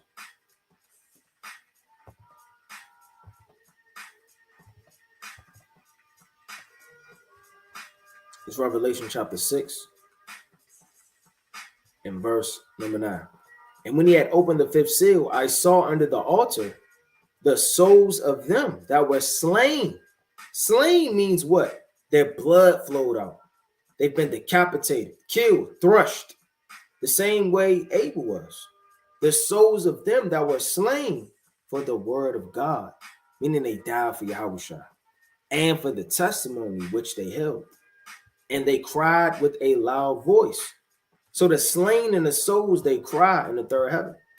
You don't stop existing and speaking and having a thought process in a righteous spirit once you give up this body and this tabernacle.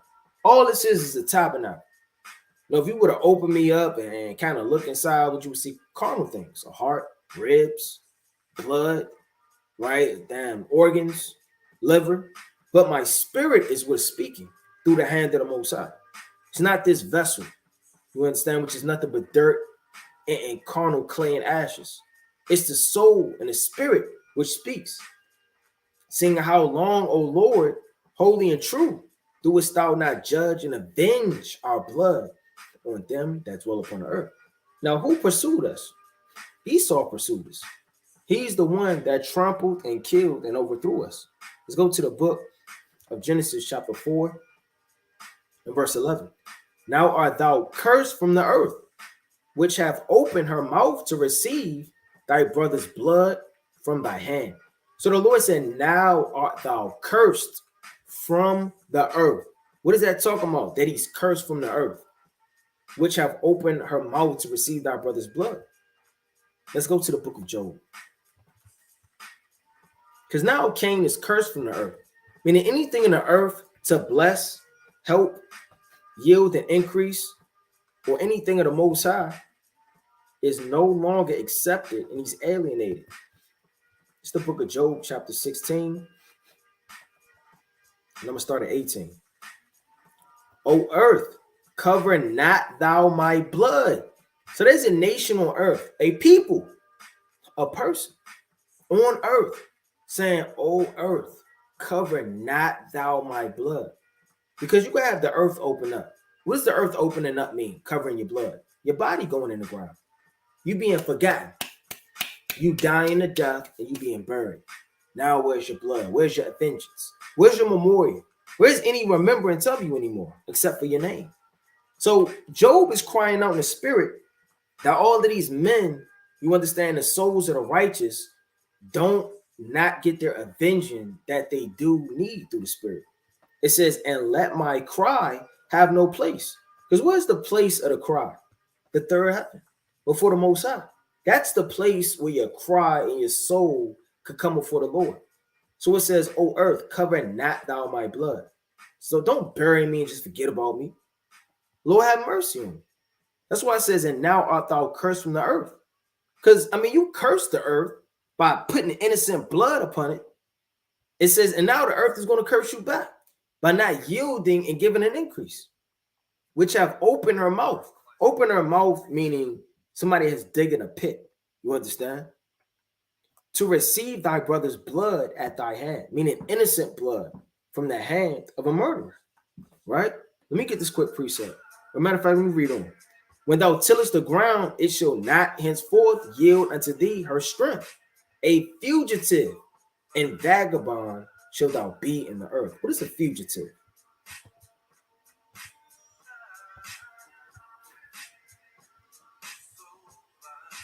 What is this talking about? What is a fugitive? I don't mean just on a run for a second. A person who flees a country or location to escape danger, such as war or persecution. Refuge, a person such as a suspect, witness, or defendant involved in a criminal case who tries to elude law enforcement, especially by fleeing the jurisdiction. So he tried to run outside of where he think we're going to be. And what was his dwellings? In the mountains, in a place to where never no man really dwells. It says, called a fugitive. So yeah, he's a fugitive. Weren't we fugitives? We were fugitives, man. Look at this reward. Run away. Let's go to the mighty book of Job, chapter 18. The Lord said that he's going to be a fugitive. Why is he a fugitive? Because he's running. What is he running from? Yeah, he's running from death, but he's running from his judgment. In order to murder Esau, and in order to murder Cain, you have to have a jury. You have to have all of his accounts being brought up and all of the witnesses there, and you have to have a congregation. In the ancient world, you didn't just kill people. Look, I seen them do it. Let's grab them. These just grabbed them up and stoned them half to death. He had to have the mouth of 2 or 3 witnesses. Everything has to be done in order. Yeah, we know Esau is a murderer. We know his track record. But it's an opportune time and a season to where he's going to be judged. And his judgment has to come in the ears and eyes of the Most High and the congregation of Israel. It's the book of Deuteronomy, chapter 19, verse 15.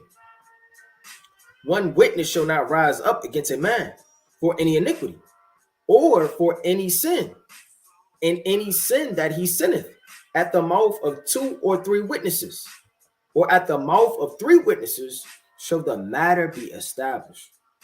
So the matter of the establishment of him being put to death is really going to come through the whole nation. The whole nation is going to judge Esau at one time. It's not going to be you in your little field.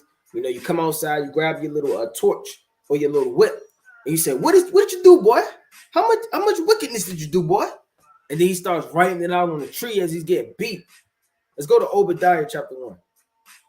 The Lord's going to tell you. Let's go to Obadiah chapter 1 and verse 20. Let's start at 21. I mean, this whole thing is fire. We really start at 19, but we're going to read 21. The saviors are the men that have been leading the nation, have been on fire, and that have helped the work of the Most High to prosper. And the saviors shall come up on Mount Zion, that's talking about in the kingdom, to judge the mount of Esau. So you have many men judging Esau. It's not going to be one.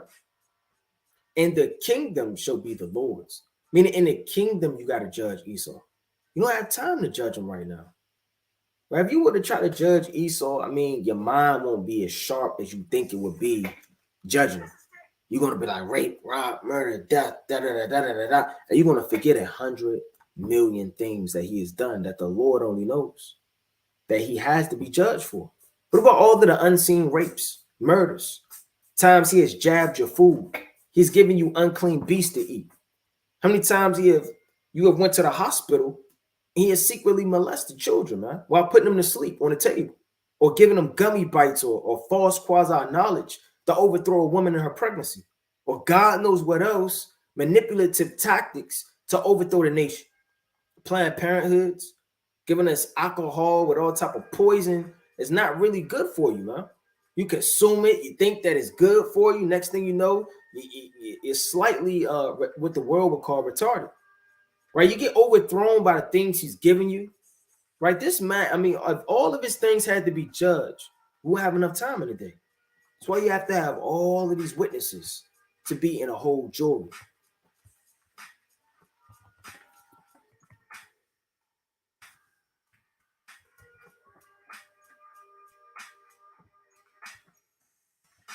Right? And this is a real small, right, court, right?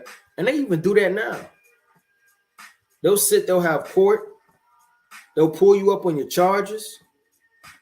They'll do these things.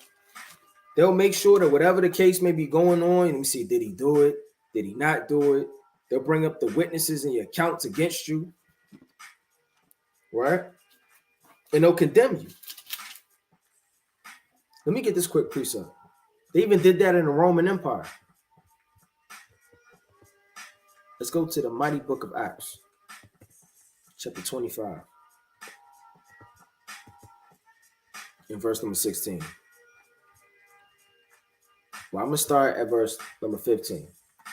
It says, to whom, when I was at Jerusalem, the chief priests and the elders of the Jews informed me, desiring to have me judgment, right, against him. To whom I answered, it is not the manner of the Romans to deliver any man to die before that he which is accused have the accusers face to face.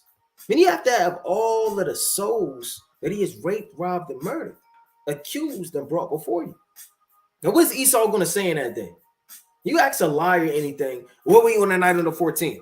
I was at the donut shop and, I was getting some coffee and I put extra cream in it. Then my woman called me. Then I went home.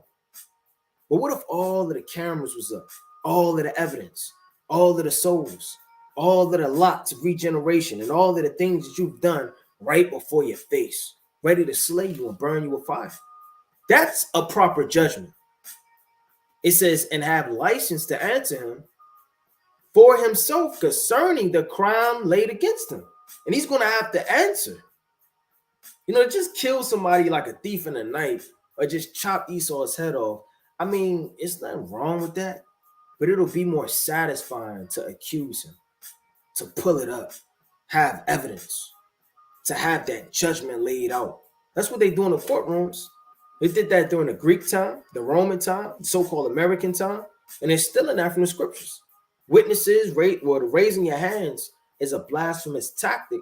They try to put fear in you to tell the truth. But amongst a judge, we have multiple judges in the ancient world, but they would do these things, right? And it's still in it from the scriptures. Right, let's go back to it. Let's go to Job chapter 18. So the Lord said he's going to be a fugitive and a vagabond in the earth. That's why Esau has changed his name so many times. He's a Caucasoid. Is he a Caucasian? Is he a white man? Is he a German? Is he a Russian? Who is this man? Look at this. How did America get his name? Today, America celebrates its independence. Our founding fathers drafted and adopted the Declaration of Independence, declaring America's freedom from Great Britain. Now, that's nothing for us to celebrate because Great Britain really comes out of Rome and Britannia. So from getting its independence from Great Britain and America, how is that our independence? How is that our independence? That has nothing to do with us. It has nothing to do with the blacks, Hispanics, and Native Americans. Nothing at all. Let me get this real fast.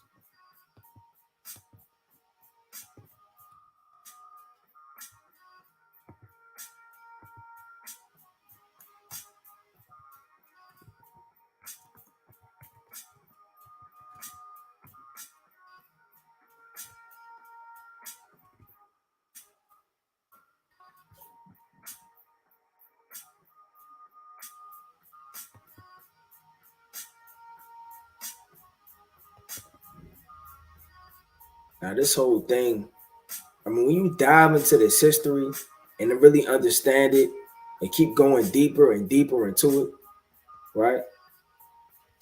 I don't want to get too deep into it, but when it's getting its independence, you know, it came out of Rome and Britannia from Europe and all of these European, you know, nations. And I had another thing pulled up. Now you have Germany, Italy, United Kingdom, France, Switzerland, Netherlands, Greece, Portland, Ukraine, Australia, Belgium, Switzerland, Norway, Denmark, right? Iceland, Finland, are all Luxembourg, Slavic, Bulgaria, right? You have a lot of these European countries.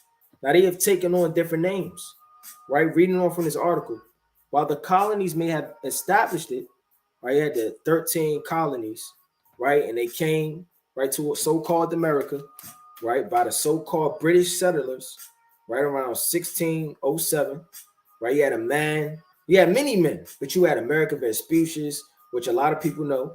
You also had Christopher Columbus, but you also had a man named John. I want to get that real fast. That was the man that they portrayed in Pocahontas.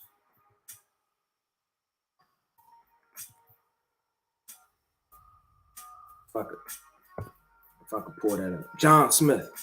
So you had John Smith, which was an English settler. So I mean, it's just so much lies in America. Look, 1607. There we go.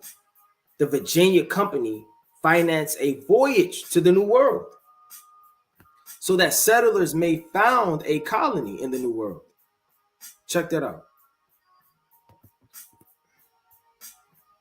So you had this Edomite, English settler. Now, this man looks nothing like this clean-faced wannabe hero that's supposed to save the so-called Native Americans. You know what John Smith really did, man?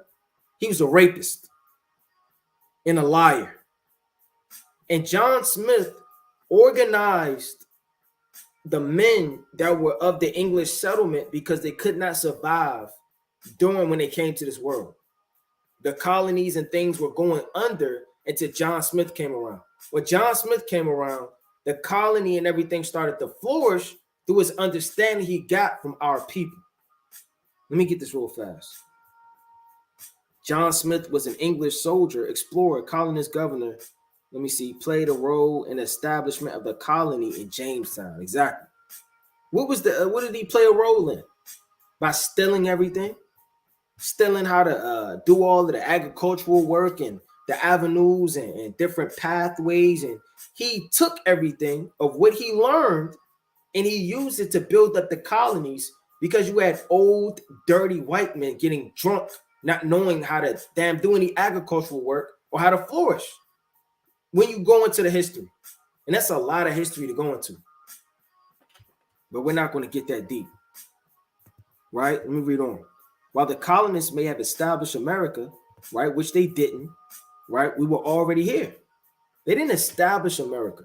What they did was they built on top of America more and more British settlers that were already coming.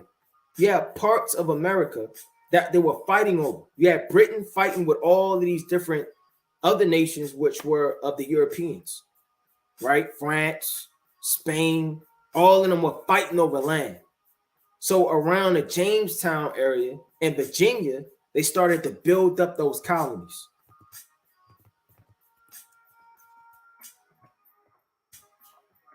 Right on Virginia, right around Virginia, rather. So you had all the way, right? Well, all the way up, rather, from New York, Massachusetts, Maryland, Delaware, Virginia, all the way down to South Carolina, right? You had the colonies.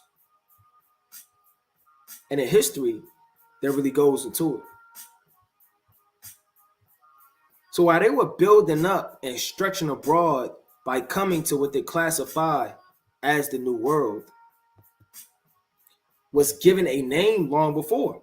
America is named after Amerigo Vespucci, the Italian explorer who set forth then revolutionary concept that the lands that Christopher Columbus sailed to in 1492 were part of a separate continent. Right? We're not going to read this whole article, but nevertheless, these names are named after white men, and they don't even have their real names, right? Because the so-called white man, well, he wasn't even supposed to be in Europe to begin with.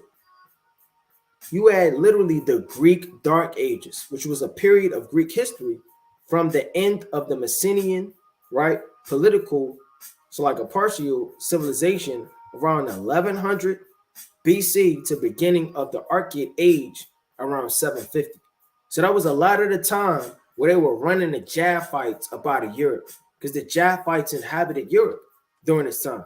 When you go into it with the Etruscans, right, and the Mycenaeans.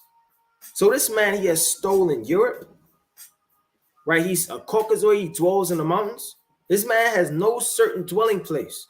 The dwelling place he was given was mountains, meaning a land to have no inhabitants and to yield no fruit. A place to be desolate and die off. Can you survive in the mountains?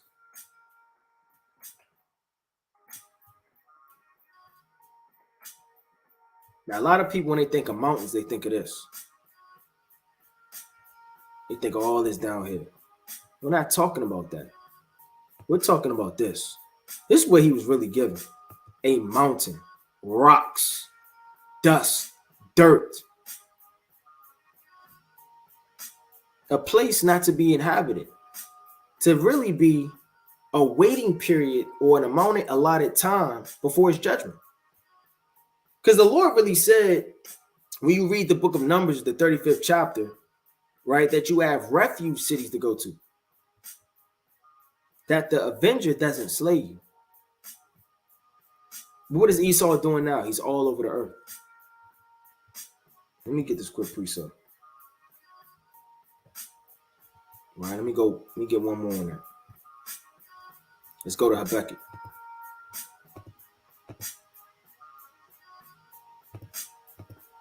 It's the book of Habakkuk, chapter 2, and verse Right. Number 5. Yeah, also because he transgresseth by wine, he is a proud man.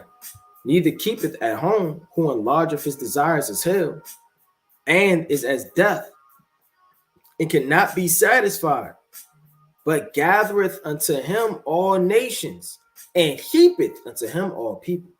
So the Lord said this man can't be satisfied. He wants more and more and more and more. Shall not all these take up a parable against him, and a taunting proverb against him, and say, woe unto him that increaseth that which is not his? How long to him that leadeth, right, himself with thick clay? So he increaseth things that are not his. And he has to steal everything because the Lord never gave him that increase. So all the things that others have by a blessing or a nation, and the Lord made of what Ishmael princes, 12 princes. You have us, you understand, in our blessings, right? The land of Canaan and all of the fruit of our labors and the blessings and the things that the Most High has given us. Different nations have gotten their portion, but what is Esau left with? But yet he's the main one on the earth that are reaping the benefits of the fatness of the earth. It says, and Cain said unto the Lord, my punishment is greater than I could bear. I mean, I can't deal with it. This is the same spirit of Esau crying out when his father had no more blessing for him. He said, look, my punishment is greater than I can bear. Meaning I didn't really know the severity of what really was going on. And I go with a lot of people. You play with the Most High, but you don't really know how much the Most High could judge you. You don't really know how strong the Most High hand is when he really get up on you. Job chapter 27. Right? In verse number 41.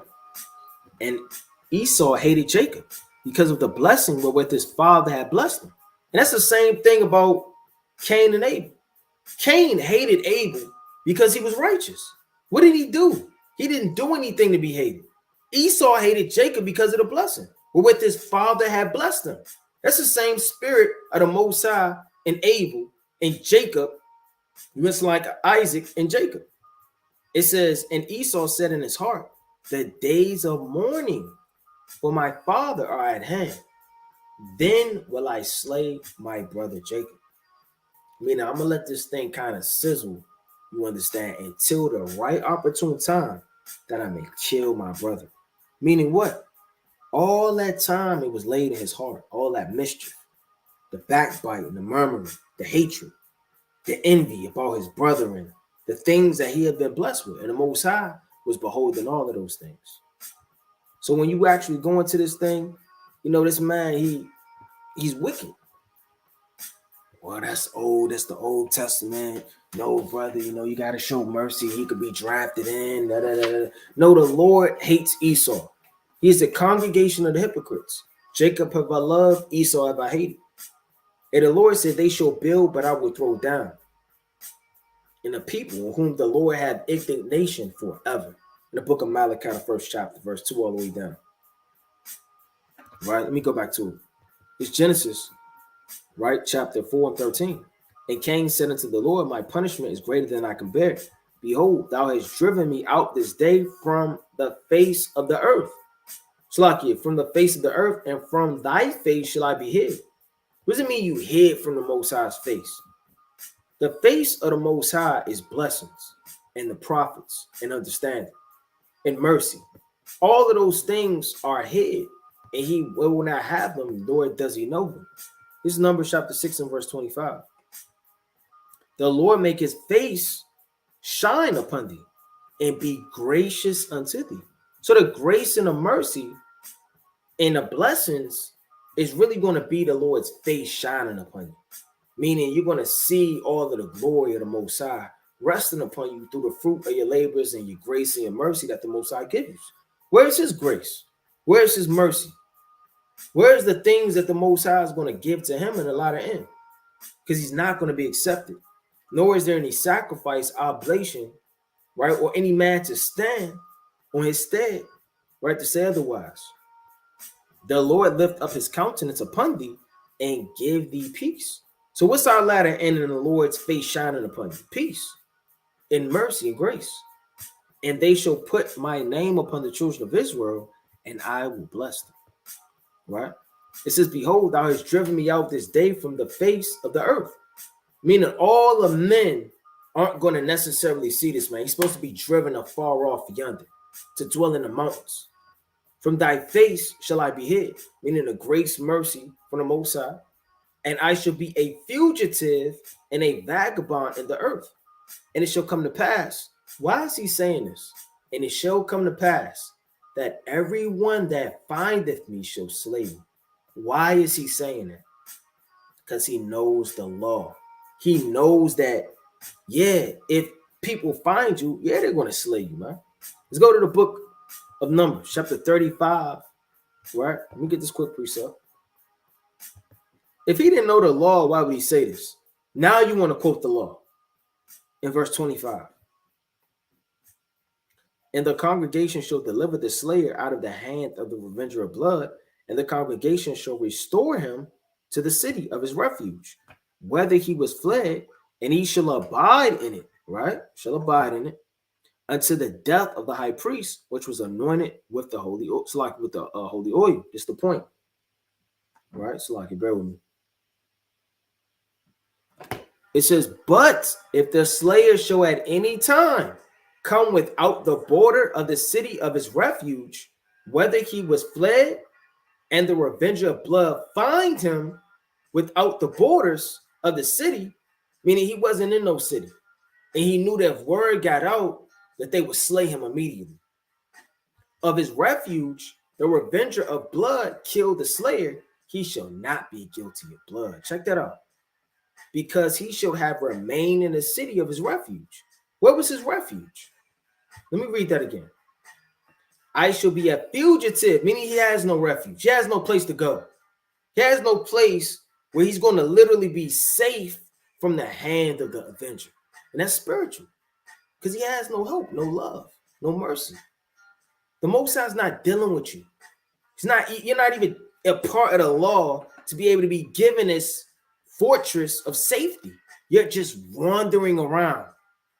It says, and it shall come to pass that everyone that findeth me shall slay me. And he knew that because he knew the law. And the Lord said unto him, wherefore, whosoever slayeth Cain shall be taken on him sevenfold.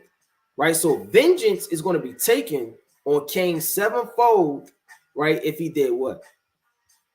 A man is going to be taking vengeance, right, upon Cain. What did the Lord say? He's going to have sevenfold, right? Let's get that. What is that talking about? Let's go to the mighty book of Genesis.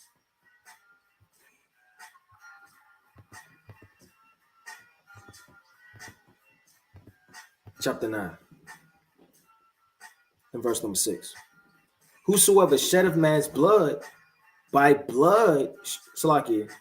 man shall his blood be shed. For in the image of God made he man.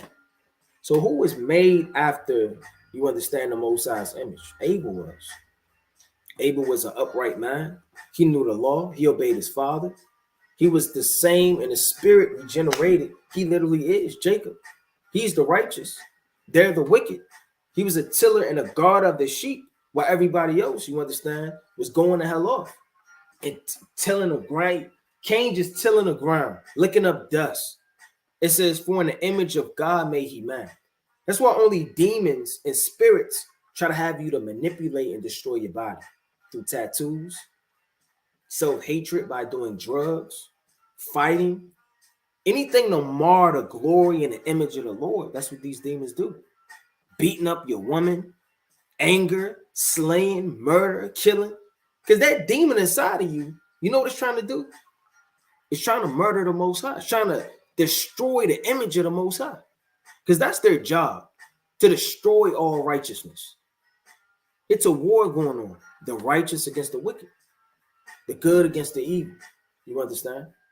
It says, let me read that last part again. For in the image of God made he man. Right? So that same man and that same spirit, or that same avenger, that same man that had died to death, has to be the one, you understand, or as close as akin to be able to execute that judgment. Let me go to the mighty book of Psalms. So why is he saying sevenfold vengeance will be taken? Because it's a set time to execute that judgment. Let's get that in Psalms chapter 69, 79.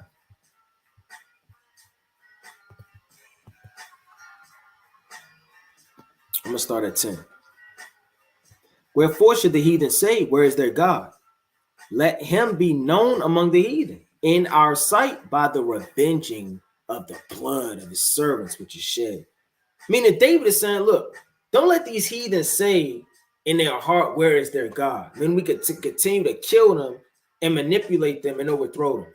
Let him be known among the heathen. Meaning let the Most High's presence be seen in our sights by the revenging of the blood of thy servants, which is shed. Meaning it's a whole lot of blood that have been shed over generations. There's no account of Esau being put to death for it. He has still never paid the tab. He has ran up the tab for generations and generations and has never paid. For they have shed the blood, it's of Revelation 16:6, of saints and prophets, talking about Babylon. And thou hast given them blood to drink, for they are worthy. That's why the Lord said, double the cup unto her. Double more than she is given, because it's way past due. Let me go back to Psalms. It says, let the shine of the prisoner come before thee, according to the greatness of thy power. Preserve those that are appointed to die. Let me read that again. Preserve those. When you preserve something, you keep it close and dear unto you. You may preserve that I don't know, that cake you like, right? Put it in that little thing. You stick it right there. You preserved it for you later on. You may preserve certain things.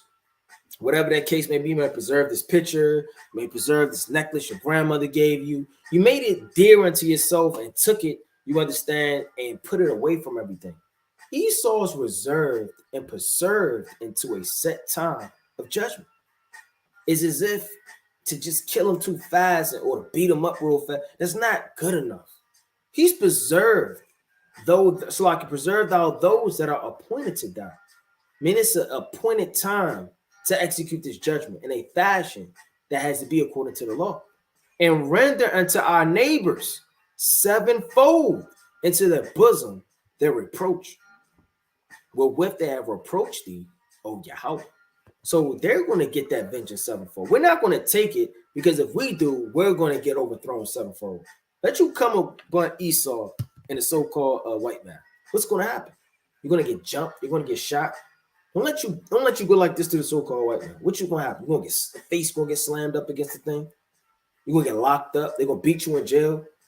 They may not serve you, may take you off to Mexico prison somewhere, drop you off. It's not right now, is not the time. But if we wait, they're gonna get the vengeance sevenfold through the spirit of the Most High. Verse 16. And Cain went out from the presence of the Lord, and he left the presence of the Most High, meaning the prophets, and dwelt in the land of Nod. What does Nod mean in the Hebrew? It's a land of wandering, a land where his spirit will be at home. Let's go to the book of Genesis, the 4th chapter.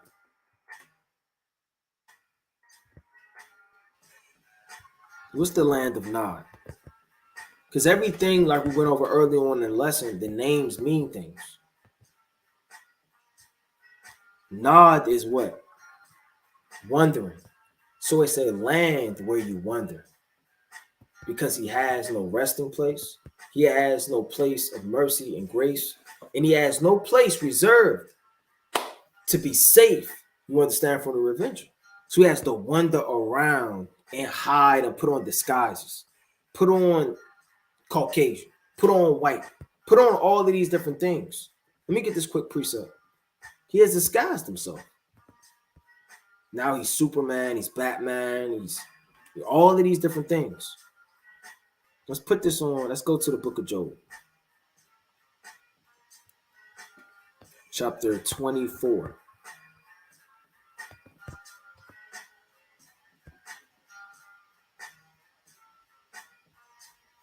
It's the book of Job, chapter 24 and 13. They are those that rebel against the light. They know not the ways thereof, nor abide in the paths thereof. The murderer rising with the light killeth the poor, and needy in the night is as a thief. Who is it talking about? The so-called white man. The eye also of the adulteress waited for the twilight, saying, no eye shall see me, and disguise of his face. What does he do? He disguises his face. He makes it to where he's the image of glory, hope, an angel, Jesus Christ, a judge, a police officer, a hero, all his Greek gods, the American flag, the army, things that save you, help you, and give you hope, and disguise who he actually is. And it's only one man that does this. In the dark, they dig through houses.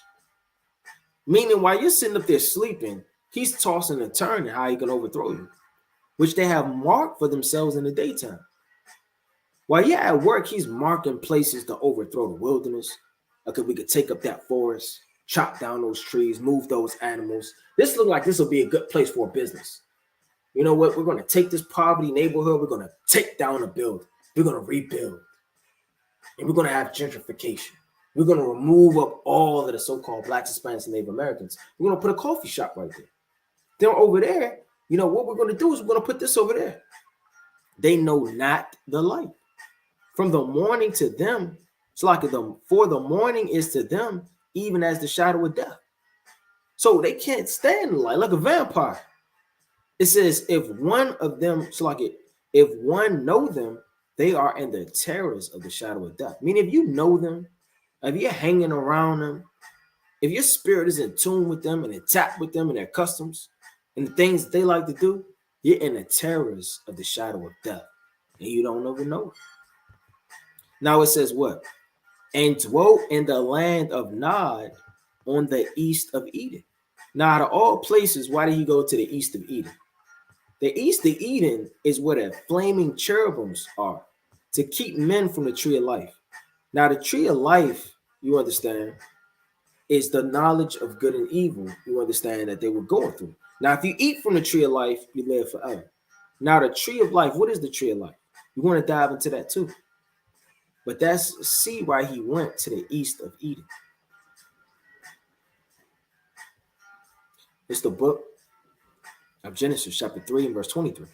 Therefore, the Lord God sent him forth, right, from the Garden of Eden to till the ground from whence he was taken. So when Adam left the garden, what happened? So he drove out the man and placed at the east of the Garden of Eden cherubims. Cherubims are angels.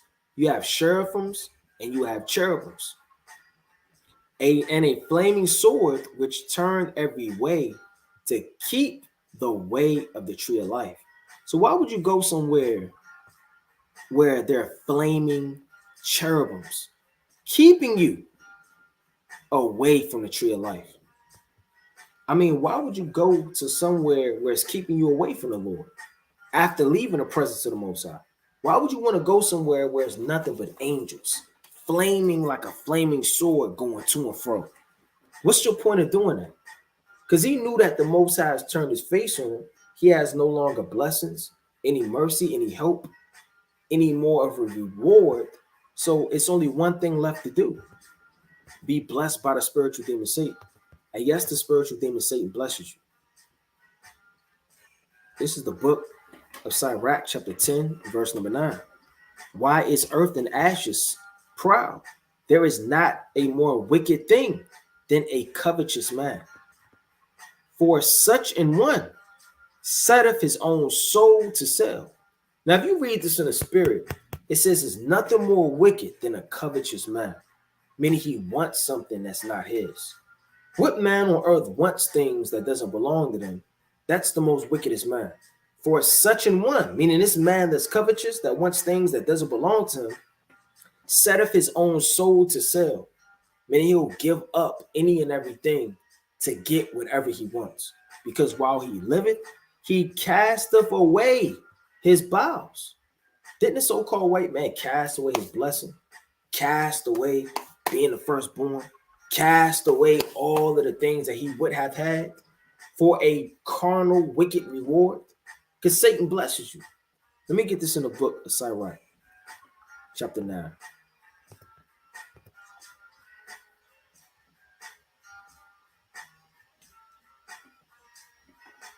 Envy not the glory of a sinner, for thou knowest not where he shall be his end. Delight not in the thing that the ungodly have pleasure in, but remember they shall not go unpunished unto their grave.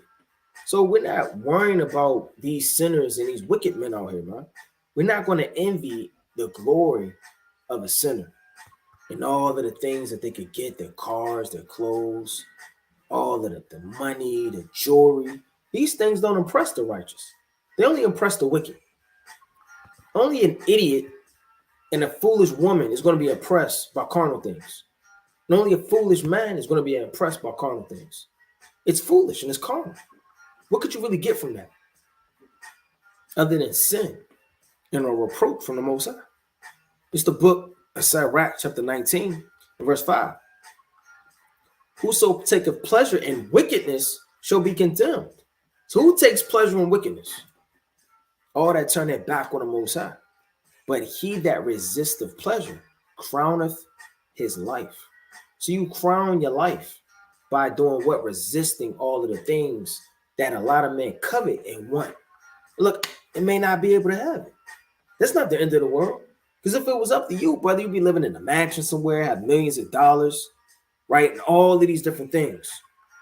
Right? Now let's go back to it through the Spirit. Now he went on the east to Eden, where the flaming cherubims was, because he knew where to go, because he wanted to make a deal with Satan. Let's go to it. Let's go to the book of Matthew.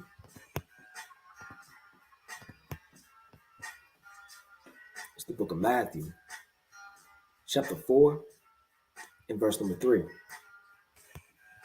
It says, and when the tempter came to him, let me read that again. And when the tempter came to him. So the tempter comes to the righteous because you may be minding your business, then the spirit hop on you. Now you want to fight. You minding your business, spirit hop on you. You know, now you don't want to read. You don't want to teach. You don't want to do the work of the Most High. The tempter is Satan.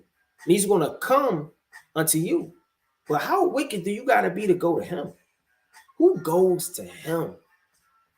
Look how deep that is. We stay in the spirit, and the tempter comes to us. He brings us carnal things. Deny the Lord. Hate your husband. Hate your wife. Split up the household. Don't read. Don't fast. Don't pray. Lust. Hate. Envy. Strife. Drink. Right? All type of demonic thoughts and emotions. But who actually goes to the spiritual thing of Satan? Who cuts themselves? Who makes sacrifices? Who opens up emblems and all these different candles? And who does these things? Who brings them and invites them in? Esau, Cain. They go looking for wickedness. They go in the middle of the woods and put centigrams and all of these different things to conjure up witches and dark magic. Did not Saul go seek a witch? You got to be real wicked to go seeking for it, because the tempter always comes to you. It says, he said, if thou be the Son of God, command that these stones may be very bread. But he answered and said, it is written, man shall not live by bread alone, but by every word that proceedeth out of the mouth of God. Then the devil taketh him up into the holy city and set up him on a pinnacle of the temple. Meaning he's going to show him all the kingdoms, all the things that he could receive, all of the things you understand that Satan can freely give you. Satan can bless you, or the Most High can bless you. Would you want your cake and your little crumbs, or do you want to wait for the feast? You want to have the marriage. You want to have all of the promises and the blessings that the Lord has given to you, just waiting for you. Or do you want a piece of cake right now? A processed cake with icing that's 3 years old from a factory, made by God knows who, packaged up and give it to you because you're hungry and thirsty. Are you going to endure? Are you going to wait? Or are you going to be like Esau and so hungry and so carnal, you eat your little lentils right now? It says he shall give his angels charge. So like, I'm going to start at 6. And saith unto him, if thou be the Son of God, cast thyself down. For it is written, he shall give his angels charge concerning thee, and in their hands they shall bear thee up, lest at any time thou dash thy foot against a stone. Yahushua said unto him, it is written again, thou shalt not tempt the Lord thy God. Again, the devil taketh him up into an exceedingly high mountain, and sheweth him all the kingdoms of the world and the glory of them. So he saw everything. And what did he say? And saith unto him, all these things will I give thee if thou wilt fall down and worship me. That's all you got to do. It's just fall down and go like this, and you got all of that. All people got to do sometimes is sign a contract, deny the Most High, sell their soul through their works and their actions and their mischief, denying the Lord and the covenant, turning their back on the Most High. And you know what they do? They love it because they get increased in this world. You actually have people that hate the Most High. Let me get this quick precept. All right, let me get this quick precept. It's the book of Psalms, chapter 81. And I'm going to start at verse 15. The haters of the Lord should have submitted themselves unto him, but their time should have endured forever. So you had Jacob that denied the Lord, and they went off through their own understanding. And the Lord said, look, you have haters of the Lord, meaning they hate the Lord and the works that you have to do for the Most High. You don't want to be in a spirit to where you hate the Lord, right? This is the book of Genesis, chapter 4 and verse 17. And Cain knew his wife, and she conceived and bare Enoch, and here builded a city. And here builded a city. So he builded him a city. Now, how did he have the knowledge and all of the things to be able to build the city? Now, this was one man. He went by himself, but yet he had the knowledge to build the city right after being in the land of Nod, which is nowhere inhabited, to be wandering around. It's a land of wandering. And you got to keep everything in mind. He was fleeing from people because he didn't want anybody to see him. So when the Lord set a mark upon Cain, that was literally leprosy. So leprosy got placed, you understand, upon Cain, issuing his skin complexion change. Because Cain was a so-called dark-skinned man. Everybody was during his time. But yet that mark was placed upon him. That mark, let me get this quick precept. Right?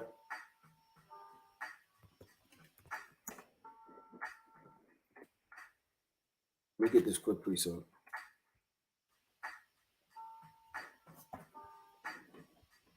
It says, Shalaki, let me get it.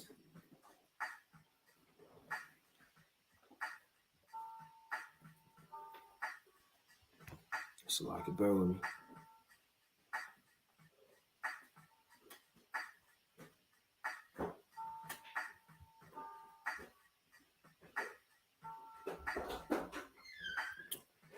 Sevenfold.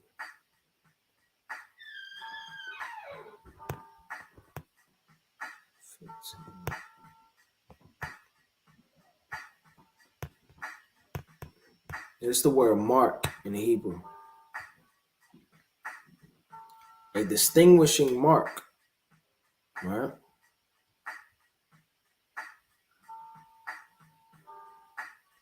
So it's where we got on it through the spirit. But you got physical marks and you have spiritual marks. Right? So to set a mark upon this man, which is a distinguishing mark, something you can physically see. The word mark is going into sign, letting you know and telling you, plain upon table, that this is Cain. I had to know from afar off so that nobody touched that man. It says, lest any finding him should kill him. So that mark, you understand, was leprosy. And through the regeneration, he came back with that same leprosy, because that's that same spirit that is on the earth. Because this man didn't escape his crimes. He wasn't going to go leprosy, not get touched, come back on the earth as a melanated man and escape and blend in, man. And nobody knew where he went. Nobody knew what spirit he is on the earth. You have a spirit that's always going to be distinguished on the earth. It is a pale red, man. This man, look at him. This man. And even if they're dark skinned, you know, through the mixing the seed, you knew through their spirit. And he can't escape. His clean face, his bald head, right? His demonic eyes. He can't escape. Right? We know who you are. No matter how many times you want to switch it up. Right? Let's go back to it. Verse 17. And Cain knew his wife. She conceived, right? And bare Enoch. And he builded a city and called the name of the city after the name of his son Enoch. And that's the same thing that Esau does to this very day when you go into the history, with name changes. You know, I looked up my name, or my so-called slave name, and my brother's slave name, right? And just going into the history of our so-called possessors that possessed us and slave masters, right? It's Scottish, right? And then you have the other one. I got to go into it again. But I mean, these different Edomites, they've possessed us. Your last name isn't James. Your last name isn't all of these different things that they threw upon you. These are slave masters' names. They call their lands after their own names. That's Psalm chapter 49. Well, let me get that classic precept real fast. And to build a city takes a lot of work. Because when you actually read the book of Genesis, let me get this quick precept. How did they build a city in the ancient world? It takes a lot to build a city. It's not as easy as it sounds.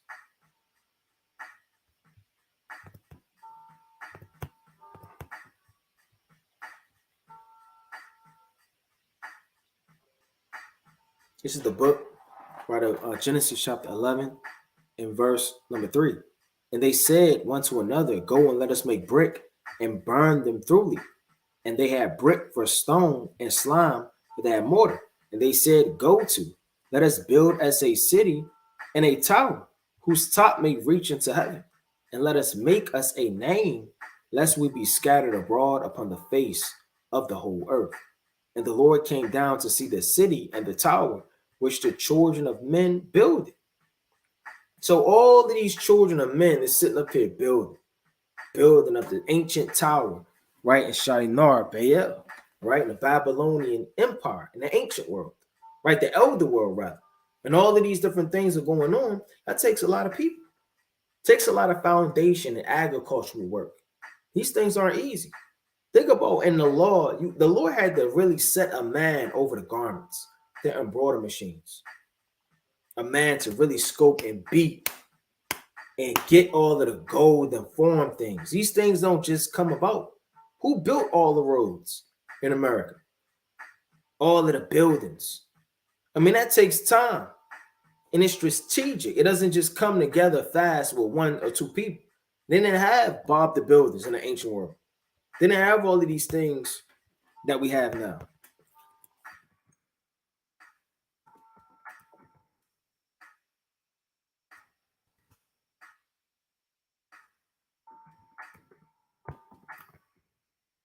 Let me see what they got to say on this. Various tools for cutting were used, such as hand axe, choppers, ezels, and assaults, and woe as tools to scrape and chop, such as flake tools and tools to pound, pierce, roll, pull, and lever.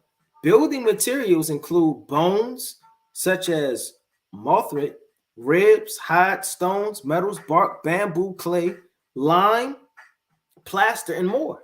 And they had lime in the ancient world. That's like a slop that they would use, right? That was by the bay when they put Moses upon the river, right? They had slime right there and lime. So they would take these things and they would build with it. Right? They didn't have all that cement, those machines. They didn't have all that in the ancient world. Right? Let's go back to it. Let me read that last part again. And Cain knew his wife, and she conceived and bare Enoch, and he builded a city and called the land the name of the city after the name of his son Enoch. Let me get that quick precept. Let's go to the book of Psalms, chapter 49.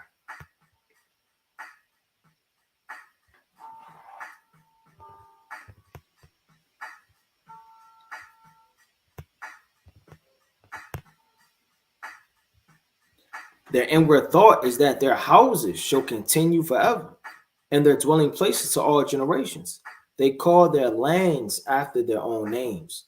They is a Pacific people. They call their lands after their own names. There's a Pacific nation that does these things. Let's go to the book of Job, chapter 27, real fast.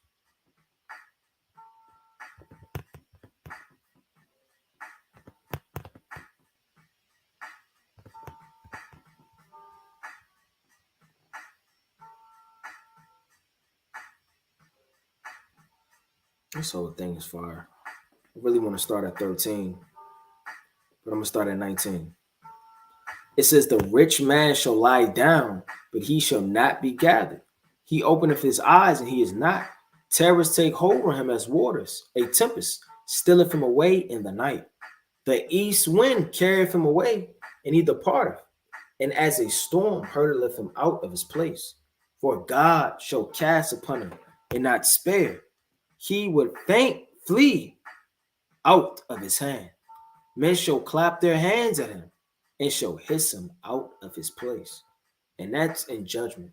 That's in a latter time on the earth when the Most High judges the mount and the congregation of Esau with slaughter for all of the rape, rob, and violence that he has done to Jacob his brother and Abel his brother. Because Cain and Abel and Jacob and Esau is the same exact spirit. Those are the same righteous spirits and the same wicked spirits that are on the earth. But let me close out with this closing precept. All right, most high willing, we could come back with a Q&A, either later on this week or another in-depth breakdown, whatever the Most High has through the will of the Most High.